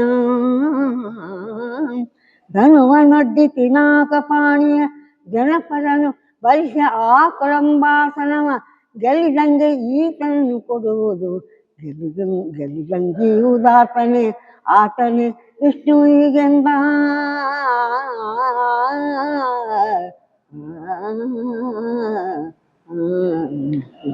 ಇನ್ನು ಅನೇಕ ವಿಚಾರಗಳನ್ನ ನಾರದರು ಹೇಳಿದ್ರು. ಈ ಮಗು ಅದಲ್ಲ, ಇದು ಲಕ್ಷ್ಮಿಯ ಅವತಾರ. ಈಗಾಗಲೇ ಲಕ್ಷ್ಮೀಪತಿ, ಗೋಮಿನಿಯ ಪತಿ ಅಂದ್ರೆ ಲಕ್ಷ್ಮೀಪತಿಯಾದಂತ ನಾರಾಯಣನು ಭೂಮಿಯ ಮೇಲೆ ಭೂಮಿಯ ಭಾರವನ್ನು ಕಡಿಮೆ ಮಾಡ್ಲಿಕ್ಕೆ ಜನಿಸಿದ್ದಾನೆ. ಅವನೇ ರಾಮನ್. ರಾಮ ಅಂತ ಹೆಸರು ಹೇಳುವುದಿಲ್ಲ, ಜನಿಸಿದ್ದಾನೆ. ಅವನೇ ಲಕ್ಷ್ಮೀಪತಿಯು. ಆ ಮಹಾತ್ಮನಿಗೆ ಈ ಸೀತಾದೇವಿಯನ್ನ ಕೊಡು. ಹೇಗೆ ಅಂದ್ರೆ, ಅವನ ಮನೆಯಲ್ಲಿ, ಜನಕರಾಜನ ಮನೆಯಲ್ಲಿ ಇದು ಇತ್ತು, ಶಿವಧನಸ್ಸು ಇತ್ತು. ಅದು ಗೊತ್ತಿತ್ತು ನಾರದರಿಗೆ. ಅದಕ್ಕ ಆ ಒಂದು ಸ್ಪರ್ಧೆ ನೀಡು. ಆ ಶಿವಧನಸ್ಸನ್ನು ಯಾರು ಮುರಿತಾರೋ ಅವರೇ ಈ ಸೀತೆಯನ್ನು ಮದುವೆ ಆಗ್ಬೇಕು. ಪಿನಾಕಪಾಣಿ ಅಂತಂದ್ರೆ ಶಿವನಿಗೆ ಇನ್ನೊಂದು ಹೆಸರು. ತ್ರಿಶೂಲವನ್ನು ಹಿಡಿದ್ರಿಂದ ಶಿವನಿಗೆ ಪಿನಾಕಪಾಣಿ ಅಂತ ಹೇಳಿ ಕರೀತಾರೆ. ಅವಾಗ ಕಳಂಬಾಸನ ಅಂದ್ರ ಅದು ಧನಸ್ಸು. ಅದಕ್ಕೆ ಯಾರು ಆ ಧನಸ್ಸನ್ನು ಮುರಿತಾರೋ ಅವರಿಗೆ ಈ ಸೀತೆಯನ್ನು ಕೊಟ್ಟು ನೀನು ಮದುವೆ ಮಾಡಬೇಕು. ಅವಾಗ ಅವನೇ ವಿಷ್ಣು ಇರ್ತಾನೆ. ಈ ಬಿಲ್ಲನ್ನು ಮುರಿಯುವ ಶಕ್ತಿ ಇರೋವನೇ ವಿಷ್ಣು ಇರ್ತಾನೆ ಅಂತ ಹೇಳಿ ಜನಕರಾಜನಿಗೆ ನಾರದರು ಹೇಳಿದಂತ ವಿಚಾರವನ್ನ ಇಲ್ಲಿ ಜನಕರಾಜನು ದಶರಥ ರಾಜನಿಗೆ ವಶಿಷ್ಠರಿಗೆ ತಿಳಿಸಿ ಹೇಳ್ದ. ಆಮೇಲೆ ಇವ್ರಿಗೆ ನಂಬಿಕೆ ಬರ್ತದೋ ಇಲ್ಲೋ ಅಂದಕ್ಕ ಜನಕರಾಜನು ನಾರದರನ್ನು ಪ್ರಾರ್ಥಿಸಿದಾಗ ನಾರದರು ಬಂದು ಇದೆಲ್ಲ ನಿಜ ಇದೆ, ಸುಳ್ಳಲ್ಲ ಅಂತ ಹೇಳಿದ್ರು. ಸರಿ ಅಂತ ಹೇಳಿ ಆ ಸುರಮುನಿಯಾದಂತ ಅಷ್ಟು ಹೇಳಿ ನಾರದರು ಅದೃಶ್ಯರಾದ್ರು. ಈಗ ಮಾತುಕತೆಯ ಕೊನೆ ಘಟ್ಟದಲ್ಲಿದೆ. ಸುರಮುನಿಯ ನುಡಿಬಿಡಿದು. ಸುರಮುನಿಯ ನುಡಿಬಿಡಿದು, ಸುರಮುನಿಯ ನುಡಿಬಿಡಿದು ಲಗ್ನವ ಹೊರಟವಿಸಿದರು. ಬಳಿಕವರು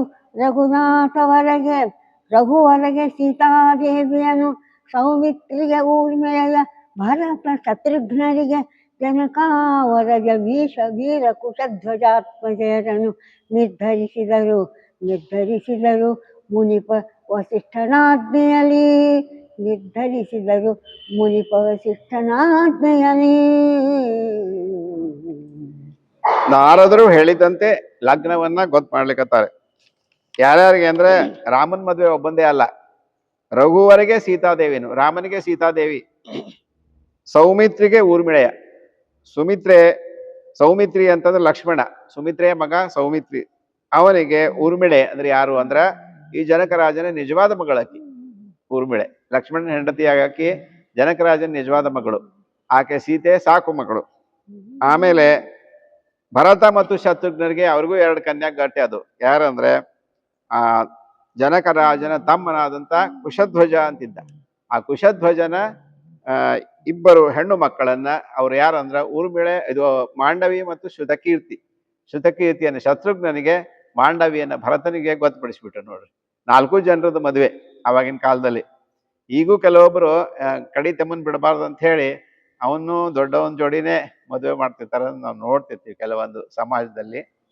ಹಾಗೆ 4 ಜನರ ಮದುವೆಯನ್ನ ಗೊತ್ತು ಮಾಡಿದ್ರು. ಆ ಹೊರಗಳಿಗೂ ಏನು ಕೇಳಲಿಲ್ಲ, ನೀವು ಇವ್ರ ಮದುವೆ ಆಗ್ತಿರೇನು ಏನೂ ಇಲ್ಲ. ಆ ಕನ್ಯಾಗಳಿಗೂ ಕೇಳಿಲ್ಲ ನಿಮ್ಗೆ ಒಪ್ಪಿಗೆ ಅದೇನು, ದೊಡ್ಡವ್ರು ಏನು ಹೇಳ್ತಾರ ತಪ್ಪು ಹೇಳ್ತಾರೆ ಅನ್ನೋರು ಅಂತ ಹೇಳಿ ಆವಾಗಿನ ಕಾಲದಲ್ಲಿ ಅದು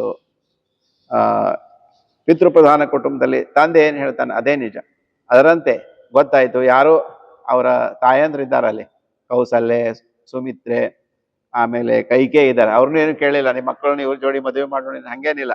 ಒಟ್ಟು ಯಾರು ಹೆಣ್ಮಕ್ಳು ಏನು ಮಾತಾಡ್ತಕ್ಕದ್ದಲ್ಲ, ಅವ್ರ ಕೆಲಸ ಏನು ಅರಮನೆಯಲ್ಲಿ ಆರಾಮಾಗಿರುವುದು, ಇಷ್ಟೇ ಅವರ ಹೆಣ್ಮಕ್ಳ ಕೆಲಸವಾಗಿತ್ತು ಅಂತ ಆ ಸಮಾಜದ ಒಂದು ಚಿತ್ರಣ ನಿಮಗೆ ಮೂಡ್ತದೆ ನೋಡಿ. ಆ ಮದುವೆಯ ತಯಾರಿ ಹೇಗೆ ಇದೆ ಅನ್ನೋದನ್ನ ಮುಂದಿನ ಪದ್ಯದಲ್ಲಿ ನೋಡೋಣ. ಕನಕ ಪತ್ರಾವಳಿಯ ಕನಕ ಪತ್ರಾವಯ್ಯ ಕನಕ ಪತ್ರಾವಯ್ಯ ವರಚಂದನದ ಕುಸುಮಾಕ್ಷತೆಯ ಗೋರೋಚನದ ಲಾಜಯ ದಹಿಯ ದುರ್ವಸುವರ್ಣಭಾಸಿಕದ ವಿನುತ ಭದ್ರದುಕೂಲ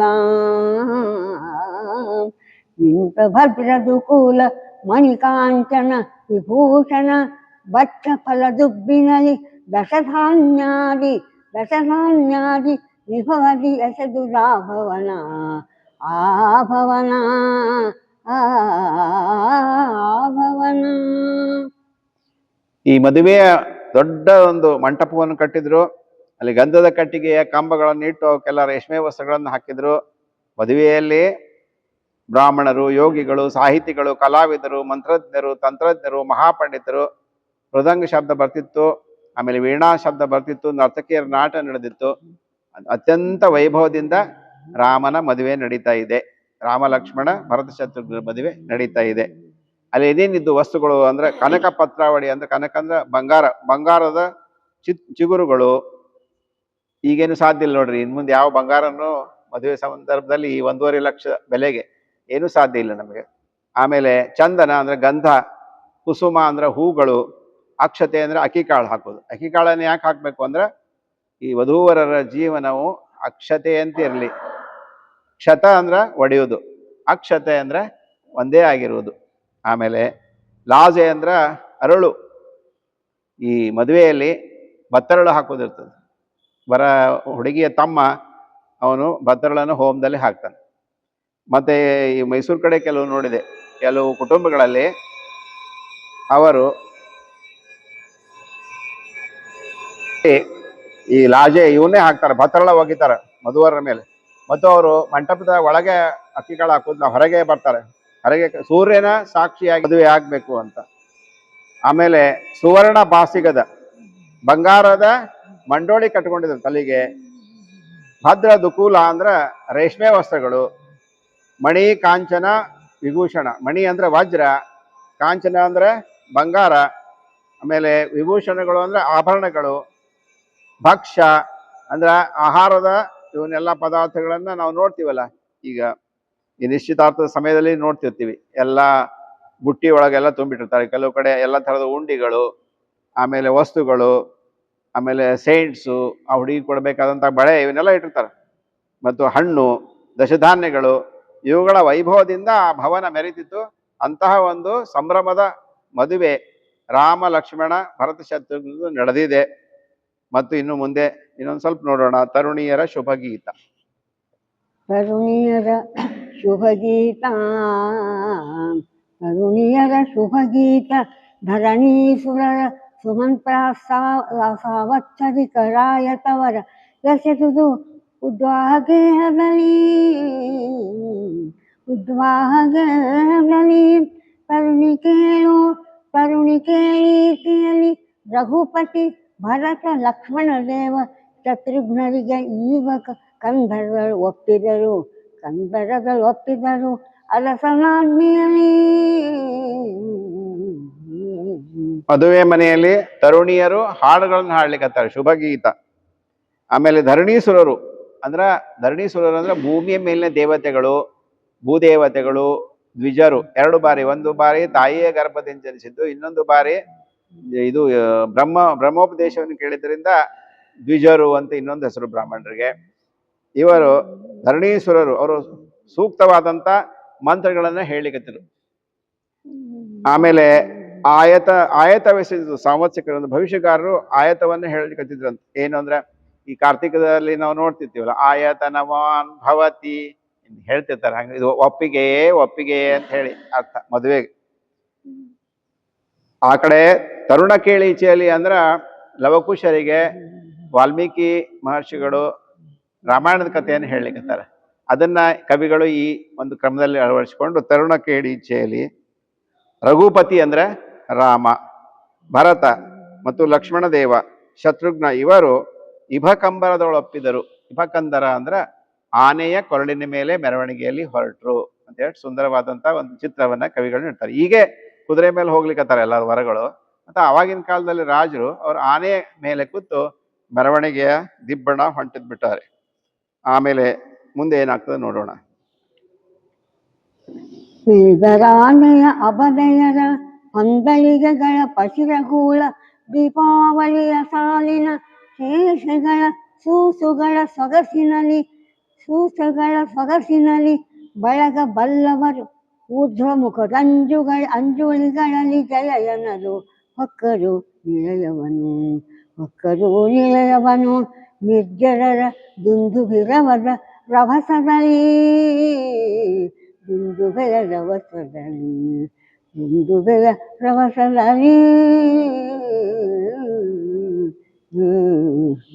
4 ಜನ ವರಗಳು ಲಗ್ನ ಮಂಟಪಕ್ಕೆ ಬರ್ಲಿಕ್ಕತ್ತಾರ. ಅವ್ರಿಗೆ ಬಿಳಿ ಛತ್ರಿಯನ್ನೇ ಹಿಡಿದಿದ್ರು. ರಾಜರು ಮಾತ್ರ ಹಾಕೊಳ್ಳೋದು ಬಿಳಿ ಹಿಡಿಬೇಕು. ಬೇರೆಯವರಿಗೆ ಕರಿ ಛತ್ರಿ ಅಂತ ಹಾಕೋಬಹುದು. ರಾಜರು ಮಾತ್ರ ಬಿಳಿ ಛತ್ರಿ, ಅದ ಮೇಲೆ ಮುತ್ತಿನ ಕಟ್ಟು, ಆಮೇಲೆ ಚಾಮರ, ಆಮೇಲೆ ದೀಪಾವಳಿ ದೀಪಗಳ ಸಾಲು ದೀಪ ಅಂತ ಕರಿತಾರೆ. ಅವಾಗ ಇದು ಇದ್ದಿದ್ದಿಲ್ಲ, ವಿದ್ಯುತ್ ಶಕ್ತಿ ಇದ್ದಿದ್ದಿಲ್ಲ, ಅದಕ್ಕೆ ದೀಪದ ಸಾಲುಗಳನ್ನ ಕೈಯಲ್ಲೇ ಹಿಡ್ಕೊತಿದ್ರು. ಆಮೇಲೆ ಹೊಗಳು ಭಟ್ರು ಘೋಷಣೆಗಳನ್ನು ಕೂಗ್ಲಿಕ್ಕತ್ತಿದ್ರು. ಆಮೇಲೆ ಚಿನ್ನದ ಬಾಸಿಂಗ ಮಾಡಿದ್ರು. ಬಾಸಿಂಗ ಗೊತ್ತಲ್ಲ, ಮಂಡೋಳಿ, ಲಗ್ನ ಸಮಯದಲ್ಲಿ ಮಂಡೋಳಿ ಕಟ್ಕೋತಾರ. ಚಿನ್ನದ ಬಾಸಿಂಗ ಅದು ಮೊದಲು ಹೂವಿಂದು ಅದು ಕಟ್ಕೋತಿದ್ರು. ಅದನ್ನ ಈಗೀಗ ಅದು ಚಿನ್ನದ್ದು ಅದೆಲ್ಲ ಇತ್ತೀಚೆಗೆ ಶುರುವಾದು. ಅದು ಎದಕ್ಕೆ ಅಂತಂದ್ರೆ ಬಾಸಿಂಗ ಅನ್ನೋದು ಅದು ಒಂದು ಫಲವಂತಿಕೆಯನ್ನು ಸೂಚಿಸ್ತದೆ. ಅಂದ್ರೆ ನೀವು ಮದುವೆ ಆದ್ಮೇಲೆ ಮಕ್ಕಳಾಗಬೇಕು ಅನ್ನುವಂಥ ಒಂದು ಫಲವಂತಿಕೆಯನ್ನ ಸೂಚಿಸ್ತದೆ. ವರ ಮತ್ತು ಕನ್ಯೆ ಇಬ್ರು ಅದನ್ನ ಕಟ್ಕೊಂಡಿರ್ತಾರ. ಕಟ್ಕೊಂಡು ಮೆರವಣಿಗೆಯಿಂದ, ಭವ್ಯವಾದಂಥ ಮೆರವಣಿಗೆಯಿಂದ ಮದುವೆ ಮಂಟಪಕ್ಕೆ 4 ಜನ ರಾಮ, ಲಕ್ಷ್ಮಣ, ಭರತ, ಶತ್ರುಘ್ನ ಬಂದಿದ್ದಾರೆ. ಬಂದು ಅವರು ಆನೆ ಮೇಲಿಂದ ಇಳಿದಾರ. ಆನೆ ಇಳಿದ ತಕ್ಷಣ ಅವರಿಗೆ ಆರತಿ ತಟ್ಟೆಯಲ್ಲಿ, ಬಂಗಾರದ ಆರತಿ ತಟ್ಟಿ, ಹೊಂದಳಿಗೆ ತಳಿಗೆ ಅಂದ್ರೆ ಆರತಿ ತಟ್ಟಿ, ಆಮೇಲೆ ಬಂಗಾರದ ಆರತಿ ತಟ್ಟೆಯಲ್ಲಿ ಮಹಿಳೆಯರು ಅವರಿಗೆ ಆರತಿ ಮಾಡಿದ್ರು. ಆಮೇಲೆ ಪಸಿರಗೂಳ ಅಂದ್ರೆ ಇದು ದೃಷ್ಟಿ ಆಗ್ಬಾರ್ದು ಅಂತ ಹೇಳಿ ಏನೋ ಒಂದು ಉಂಡಿನೋ ಏನೋ ಮಾಡಿ ಒಗಿತಿರ್ತಾರೆ, ಎಡಕ ಬಲಕ, ಅದು ಪಸಿರಗೂಳ. ಎಲ್ಲ ಇದರಲ್ಲಿ ಎಲ್ಲ ಬಂದಿವೆ. ನಾವು ಇವಾಗ ಏನು ಮದುವೆ ಆಚರಣೆಗಳು ಇವೆ ನಮ್ಮಲ್ಲಿ, ಅವೆಲ್ಲ ಇದರಲ್ಲಿ ಬಂದಿವೆ. ಕವಿಗಳು ಎಷ್ಟು ಜಾಣರಿರ್ಬೋದು. 500 ವರ್ಷದಿಂದ ಬರೆದಿದ್ದವರು, 1500ನೇ ವರ್ಷದಲ್ಲಿ ಕವಿಗಳು ಬರೆದಿದ್ದು. ಆಮೇಲೆ ದೀಪಾವಳಿಯ ಸಾಲು, ದೀಪಗಳ ಸಾಲನ್ನು ಹಿಡ್ಕೊಂಡಿದ್ರು. ಸೇಸೆಗಳಂದ್ರೆ ಅಕ್ಷತೆ, ಅಕ್ಕಿ ಕಾಳನ್ನು ಹಾಕ್ತಿದ್ರು. ಒಳಗೆ ಬಲ್ಲವರು ಊರ್ಧ್ವಮುಖದ ಅಂಜುಳಿಗಳಲ್ಲಿ ಜಯನರು. ಒಳಗೆ ಬಲ್ಲವರು ಅಂದ್ರೆ ರಾಮನ ಬಗ್ಗೆ ಇವನು ಸಾಕ್ಷಾತ್ ನಾರಾಯಣನ ಅವತಾರ ಅಂತ ತಿಳ್ಕೊಂಡವ್ರು ಕೆಲವು ಜ್ಞಾನಿಗಳಿದ್ರು. ಅವರು ಏನ್ ಮಾಡಿದ್ರು ಅಂತ ಊರ್ಧ್ವಮುಖದ ಅಂಜುಳಿಗಳಂದ್ರೆ ಹಿಂಗ್ ಕೈಗಳನ್ನು ಮುಗಿದು ರಾಮನಿಗೆ ನಮಸ್ಕಾರ ಮಾಡಿದ್ರು. ಕೈಗಳನ್ನು ಹಿಡಿದು ರಾಮನಿಗೆ ನಮಸ್ಕಾರ ಮಾಡಿ ಜಯಕಾರವನ್ನು ಹಾಕ್ತಾ ಇದ್ದಾಗ ನಿರ್ಜರರು ಅಂದ್ರ ದೇವತೆಗಳು, ಜರ ಇಲ್ಲ ಅಂದ್ರೆ ಅವರಿಗೆ ಮುಪ್ಪು ಮತ್ತು ಸಾವು ಇಲ್ಲ ದೇವತೆಗಳಿಗೆ. ಅಂಥವರು ದೇವತೆಗಳು ಅಲ್ಲಿ ಮೇಲೆ ರಾಮನ ಮದುವೆಯನ್ನ ಆಕಾಶದಲ್ಲಿ ನಿಂತು ನೋಡ್ಲಿಕ್ಕತ್ತಾರ. ಅವರು ಇಲ್ಲಿ ಕೊಂಬು ಕಹಳೆಗಳನ್ನು, ದುಂದುಬಿಗಳನ್ನ ಬಾರಿಸ್ಲಿಕ್ಕತ್ತಾರ. ರಾಮನ ಮದುವೆ ಆನಂದವನ್ನ, ಸಾಕ್ಷಾತ್ ವಿಷ್ಣುವಿನ ಅವತಾರದ ಮದುವೆಯ ಆನಂದವನ್ನ ಅವರು ಅಲ್ಲಿ ಆಚರಿಸ್ತಾ ಇದ್ದಾರೆ. ಮುಂದೆ ಈ ವರಪೂಜೆ ಸಮಯದಲ್ಲಿ ರಾಮನ ಪಾದಗಳನ್ನು ತೊಳೆಯುವಾಗ ಜನಕರಾಜನಿಗೆ ಎಂತಹ ಒಂದು ಭಾಗ್ಯ ಇದನ್ನು ಕವಿಗಳು ಮುಂದಿನ ಪದ್ಯದಲ್ಲಿ ಹೇಳ್ತಾರೆ. ಏನನೆಂಬೆನು ಜನಕನೃಪನ ನವೀನ ಭಾಗ್ಯ ಮಮ ಜಗದಭಿಮಾನ ದೈವದ ಲಲಿತ ಪದ ಕಮಲಾಭಿಷೇಚನದ ಶ್ರೀನಿವಾಸ ಸ್ಮರಣೆಯನು ವಿಜ್ಞಾನ ಮುಖದಲ್ಲಿ ಮಾಡಿತಾದನು. ನೂನ ತೀರ್ಥವ ಶಿರಗಳೇನು ಕೃತಾರ್ಥನೋ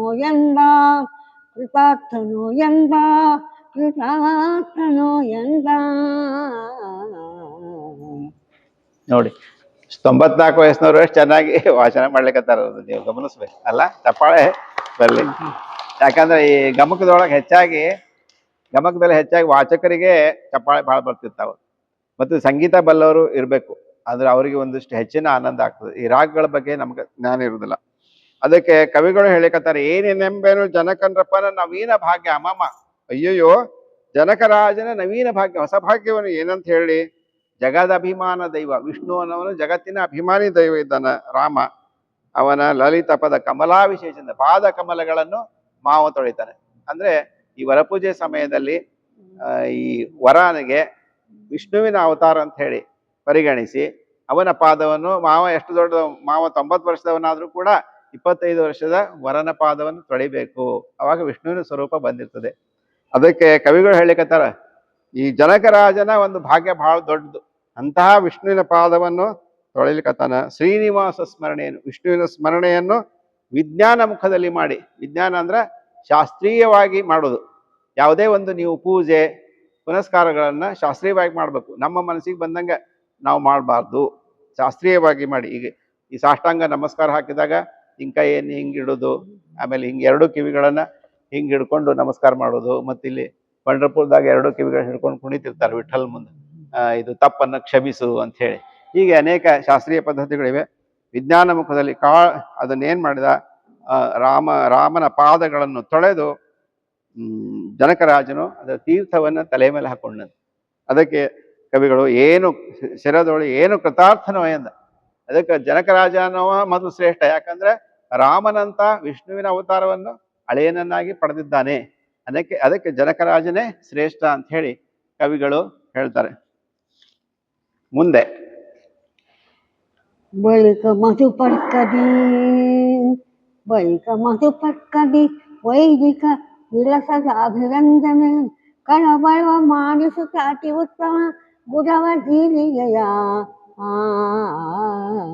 ನಿಲ್ಲಿಸಿ ಮೆಟ್ಟಕ್ಕಿಯಲ್ಲಿ ಮದವಕ್ಕಳಿಗೆ ಕನ್ಯಾವರಣವಾದ ಕೈಗೆ ಮಟ್ಟದ ಲಗ್ನದೋ ಪುಣ್ಯಾರಚನೆಯಲ್ಲಿ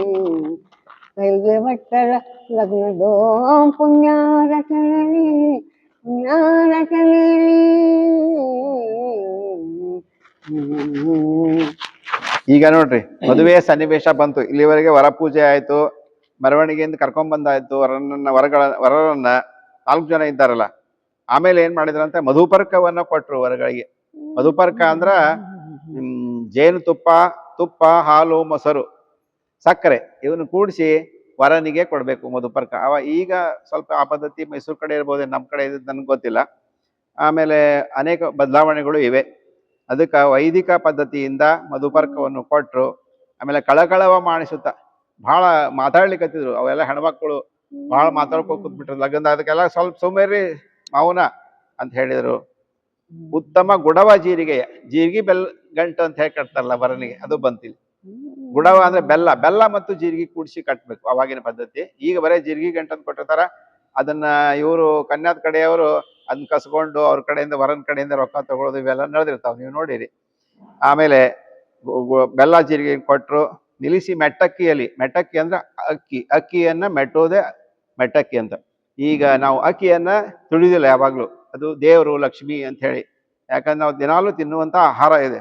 ಆದ್ರೂ ಕೂಡ ಮದುವೆ ಸಂದರ್ಭದಲ್ಲಿ ಇವರಿಗೆ ವರಕನ್ಯರಿಗೆ ಅವರಿಗೆ ದೇವರ ಸ್ವರೂಪ ಬಂದಿರೋದ್ರಿಂದ ಆ ಸಮಯದಲ್ಲಿ ತುಳಿಬಹುದು.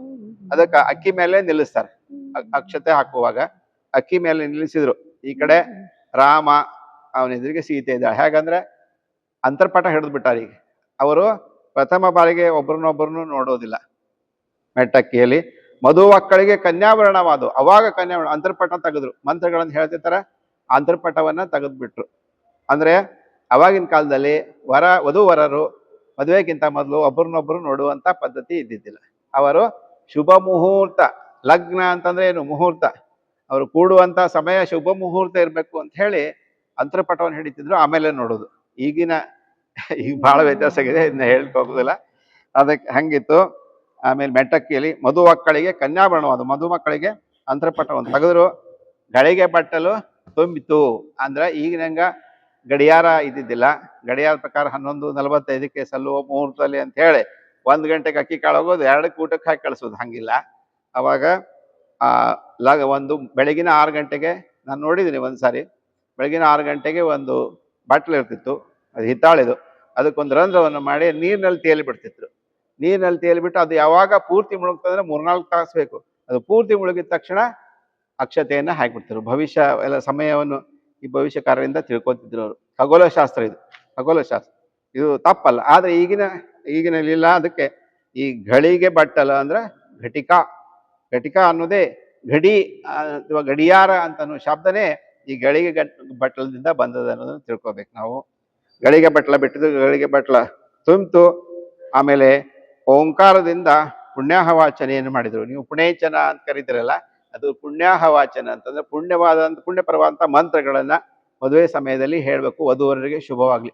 ಅಲ್ಲಿ ಮೈಸೂರು ಕಡೆ ಇವರು ಸಂಕೇತಿ ಬ್ರಾಹ್ಮಣರು ಅಂತಿದ್ದಾರೆ.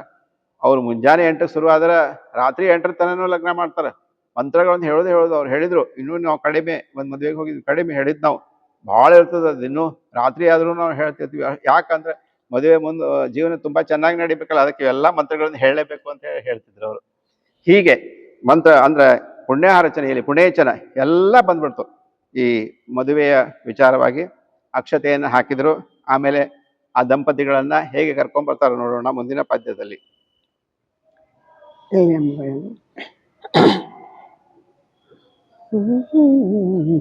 ಇಳೆಯ ಮಗಳನ್ನು ರಾಘವಂಗೆ, ಉರ್ಮಿಳೆಯನ್ನು ಆ ಸುಮಿತ್ರನಿಗೆ, ಉಳಿದ ತನುಜೆಯರನ್ನು ಧಾರೆ ಎರೆದನು ಆ ಜನಕ. ಧಾರೆ ಎರೆದನು ಆ ಜನಕ. ಸುಳಿದರು ಆ ದಂಪತಿಗಳು ಉರುಮಂಜುಳದ ಮಣಿವೇದಿಕೆಗೆ ಹೋಮಾನಲನ ಬಲವಂದೆರಕೆ ಸಾರಿದರು ಅವರವರ ಪತ್ನಿಯರು.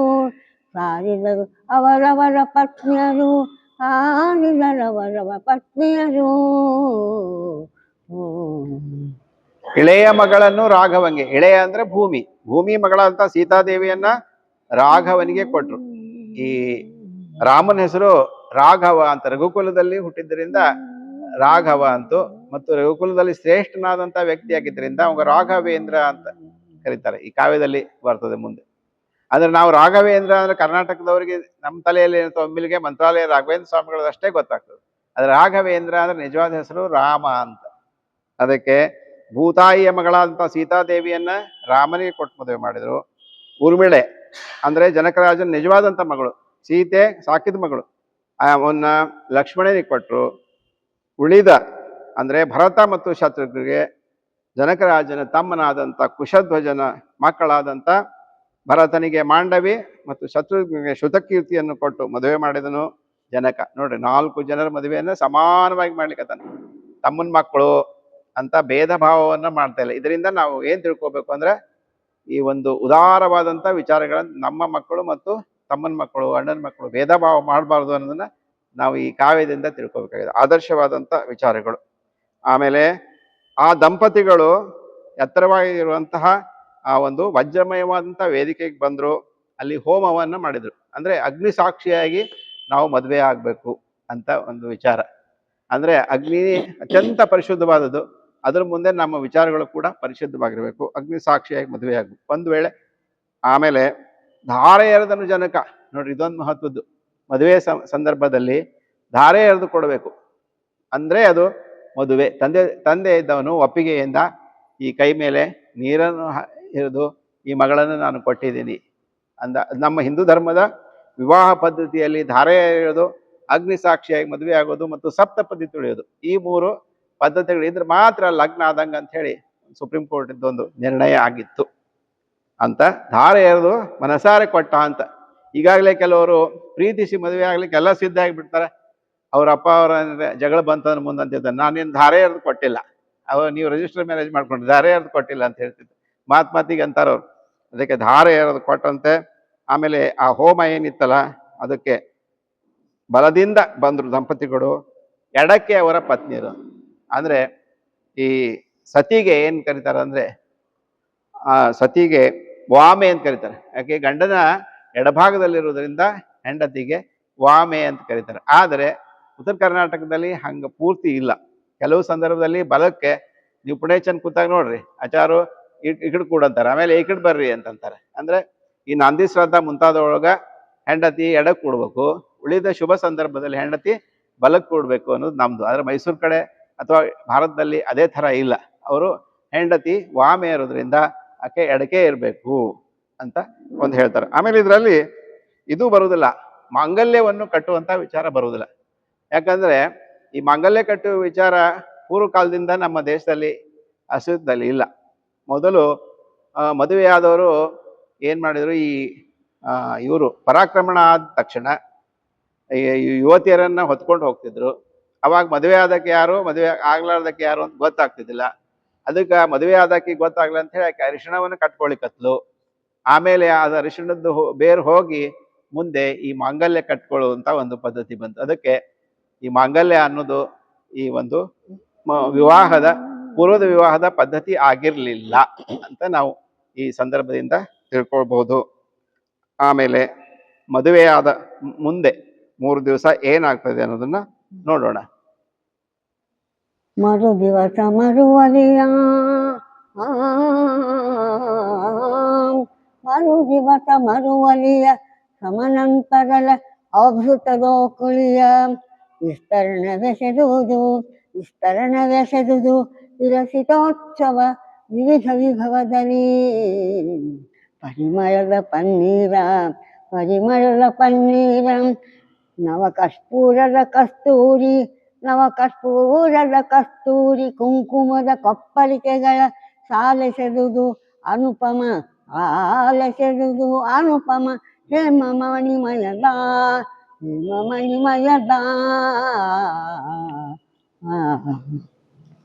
ಮದುವೆಯಾದ ಮೇಲೆ 3 ದಿವಸ ಸತಿಪತಿಗಳು ಬ್ರಹ್ಮಚರ್ಯ ವ್ರತವನ್ನು ಆಚರಿಸ್ಬೇಕು ಅಂತ ಇತ್ತು ಪದ್ಧತಿ. ಮದುವೆ ಆದ್ಮೇಲೆ 3 ದಿವಸ ಸತಿಪತಿಯರು ಬ್ರಹ್ಮಚರ್ಯ ವ್ರತವನ್ನು ಆಚರಿಸ್ಬೇಕು. ಅಂದ್ರೆ ಅವ್ರು ಕೂಡುವಂಗಿಲ್ಲ. ಆಮೇಲೆ 4ನೇ ದಿವಸ ಏನ್ ಮಾಡ್ತಿದ್ರು ಅಂದ್ರೆ ಮೆರವಣಿಗೆ ಏನ್ ಮಾಡ್ತಿದ್ರು, ಸಾಡೆ ಅಂತ ಹೇಳಿ ನೀವು ಕರಿತೀರಿ. 4ನೇ ದಿವಸ ವಧುವರರನ್ನ ಮೆರವಣಿಗೆಯಲ್ಲಿ ಊರ ಪ್ರದಕ್ಷಿಣೆಯನ್ನ ಹಾಕ್ಸೋದು. ಹಾಗೆ ಮಾಡಿದ್ರು ಇವರು. ಆಮೇಲೆ ಅದರ ಮರುದಿವಸ 5ನೇ ದಿವಸ ಏನ್ ಮಾಡಿದ್ರು ಅಂದ್ರೆ ಮರುವಲಿ ಅಂದ್ರೆ ನಾಗೋಲೆ ಅಂತ ಮೈಸೂರು ಕಡೆ ಹೇಳ್ತಾರೆ ಅದನ್ನ. ಅಂದ್ರೆ ನಾಗ ಪೂಜೆಯನ್ನ ಮಾಡ್ಬೇಕು. ಸತಿ ಮತ್ತು ಪತಿ ಕೂಡಿ ಎಂತ ನಾಗರ ಅಂದ್ರೆ ಹೀಗೆ ಸುತ್ತಕೊಂಡಿರ್ತಾವಲ್ಲ 2 ಗಂಡು ಮತ್ತು ಹೆಣ್ಣು ನಾಗರ ಅಂತ ಪೂಜೆ ಏನ್ ಮಾಡ್ಬೇಕು. ಯಾಕಂತಂದ್ರೆ ನಿಮ್ಮ ದಾಂಪತ್ಯ ಜೀವನವು ಮುಂದೆ ಹೀಗೆ ಕೂಡಿ ನಡಿಬೇಕು ಅಂತ ಹೇಳಿ ಅವರು ಅದನ್ನ ಮಾಡ್ತಾರೆ. ಆ ನಾಗ ಪೂಜೆ ಏನ್ ಮಾಡ್ತಾರೆ, ಅದಕ್ಕೆ ನಾಗಬಲಿ ಅಥವಾ ನಾಗೋಲೆ ಅಥವಾ ಮರುವಲಿ ಅಂತ ಹೇಳಿ ಕರೀತಾರೆ. ಅಂತಹ ಪೂಜೆಯನ್ನ ರಾಮ ಲಕ್ಷ್ಮಣ ಇವರೆಲ್ಲರೂ ತಮ್ಮ ಪತ್ನಿಯರೊಂದಿಗೆ ಮಾಡಿದರು. ಆಮೇಲೆ ಅದ್ರ ಮರುದಿವಸ ಅಂದ್ರೆ ಲಗ್ನ ಅಂದ್ರೆ ಒಂದು 15 ದಿವಸ ನಡೀತಿತ್ತದು. ಈಗಿನಂಗ 2-3 ತಾಸ್ನಾಗಿಲ್ಲ. ಆಮೇಲೆ ಅವಭೃತ ಅವಭೃತ ಅಂದ್ರೆ ಸ್ನಾನ ಅಂದ್ರೆ ಪುಣ್ಯ ಸ್ನಾನ. ಆ ಪುಣ್ಯವಾದಂತ ನೀರನ್ನು ತಂದು ದೊಡ್ಡ ಬಂಗಾರದ ಹಂಡೆಗಳಲ್ಲಿ ಬಣ್ಣದ ನೀರುಗಳನ್ನು ತುಂಬಿ ಆ ಬಿಗುರು ಈ ಬಿಗುರು ಕೂಡಿ ಓಕಳಿ ಆಟ ಆಡ್ತಿದ್ರು. ಈಗ ಹಂಗ ಓಕಳಿ ಆಟ ಆಡೋದಿಲ್ಲ. ಆವಾಗ ಅದಕ್ಕೆ ಈಗೇನ್ ಮಾಡ್ತಾರ ಅಂದ್ರೆ, ಈಗ ಮದುವೆ ಮುಗಿದ್ಮೇಲೆ ಓಕಳಿ ತಂಬಿಗೆ ಅಂತ ಹೇಳಿ ಒಂದು ತಂಬಿಗೆಯನ್ನು ಕೊಡ್ತಾರ.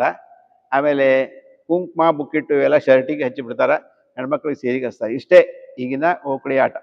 ಅದು ಯಾಕಂದ್ರೆ ಈಗ ಆಗೋದಿಲ್ಲ. ಆ ಥರ ನೀರಿನ ನೆನೋದು ಅವ್ರು 3-4 ತಾಸು ಓಕಳಿ ಆಡಿದ್ರೆ ಇವರು ನೀರಿನ ನೆನೆದು ಜ್ವರ ಬಂದು ಮಲ್ಕೊಳ್ಳುವಂಥ ಪರಿಸ್ಥಿತಿ ಇದೆ. ಅದಕ್ಕೆ ಆ ಪದ್ಧತಿ ಇಲ್ಲ. ಓಕಳಿ ಆಟ ಆಡಿದ್ರು. ಆಮೇಲೆ ಪರಿಮಳದ ಪನ್ನೀರು, ಅದ ಓಕಳಿ ಎಂಥ ನೀರು ಬಳಸಿದ್ರು ಅಂದ್ರೆ ಪರಿಮಳದ ಪನ್ನೀರು, ಕರ್ಪೂರದ ಕಸ್ತೂರಿ, ಕುಂಕುಮ, ಇವು ಕೊಪ್ಪರಿಗೆ ಅನೇಕ ಬಂಗಾರದ ಹಂಡೆಗಳು ತುಂಬಿಟ್ಟು ಅವರು ಓಕಳಿಯನ್ನ ಆಡಿದ್ರು. ಇದರಲ್ಲಿ ಯಾದವರು ಬಂದಿದ್ರು. ಯಾದವರು ಕೂಡ ಬಂದಿದ್ರು ಈ ಮದುವೆಗೆ. ಆ ಓಕಳಿ ಮುಗಿದ ಮರುದಿವಸ ಏನಾಗುತ್ತೆ ಅನ್ನೋ ನೋಡೋಣ. ಆದುದಲ್ಲಿ ಮೇಲೆ ಮಾಮನೆ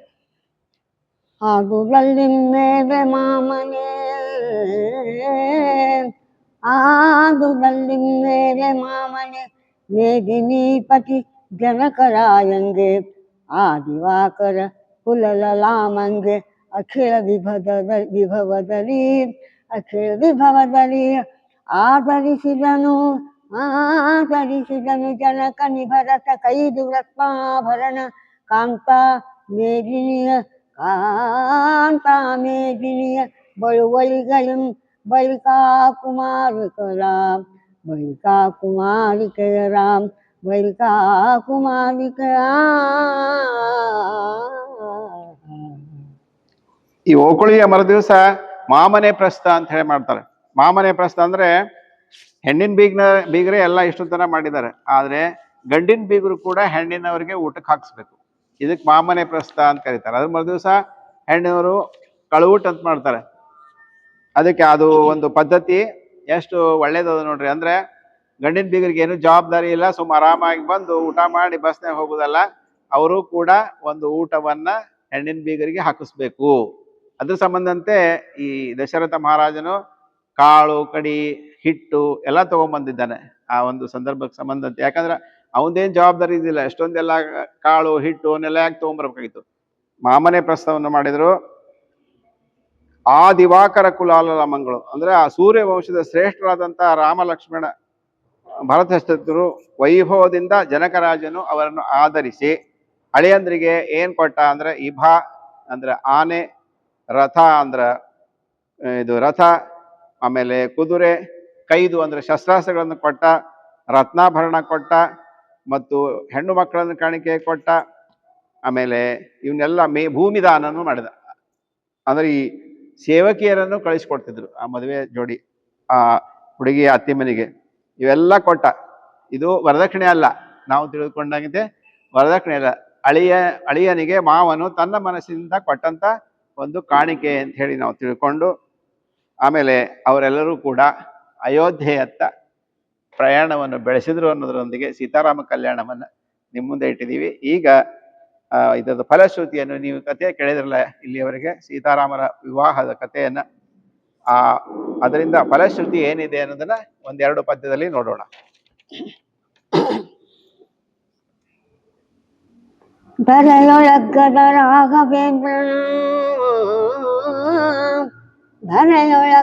ರಾಘವೇಂದ್ರನ ಚರಿತ ಶತಕೋಟಿ ಪ್ರವಿಸ್ತರ ಪರಮಹಾಚಾರಿತ್ರ ರಚನಾ ಸುಪ್ರಬಂಧದಲ್ಲಿ ಪರಮ ಭಕ್ತಿಯೊಳು ಆವನೊಂದಕ್ಷರವ ಕೇಳನರಂಗೆ ಪರಮ ಭಕ್ತಿಯೊಳು ಆವನೊಂದಕ್ಷರವ ಕೇಳನರಂಗೆ ಪಾತಕವು ಹರೆವುದೆಂದು ಕುಮಾರರಿಗೆ ವಾಲ್ಮೀಕಿ ಮುನಿ ನುಡಿದಾಂ. ಕುಮಾರರಿಗೆ ವಾಲ್ಮೀಕಿ ಮುನಿ ನುಡಿದ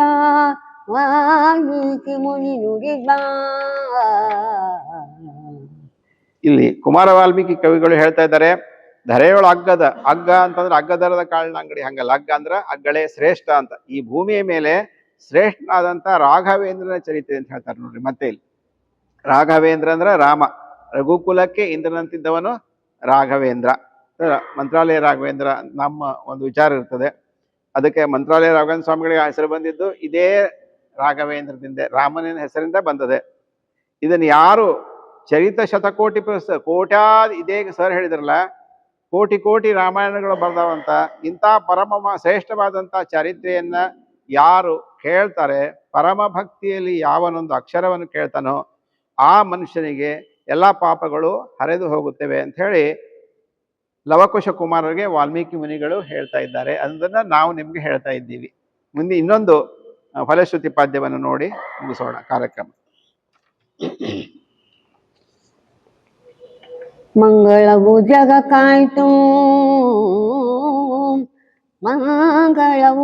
ಕಾಯಿತು ಸುರರಿಗೆ ಮಂಗಳದ್ಯುಮ ಫಲಿತವಾಯಿತು. ಮಂಗಳವು ನೆರೆಗೊಂಡುದು ಹೇಳುವ ಕೇಳುವರಿಗೆ ಸಂಗಡಿಸಿದುದು ಸಕಲ ಭಕ್ತ ಜನಗಳಿಗೆ ಸುಖರಾಯ ತೊರವೆಯ ಮಂಗಳಶ್ರೀ ಸುಖರಾಯ ತೊರವೆಯ ಮಂಗಳಶ್ರೀ ನರಕೇಸರಿಯ ಕಾವ್ಯದಲ್ಲಿ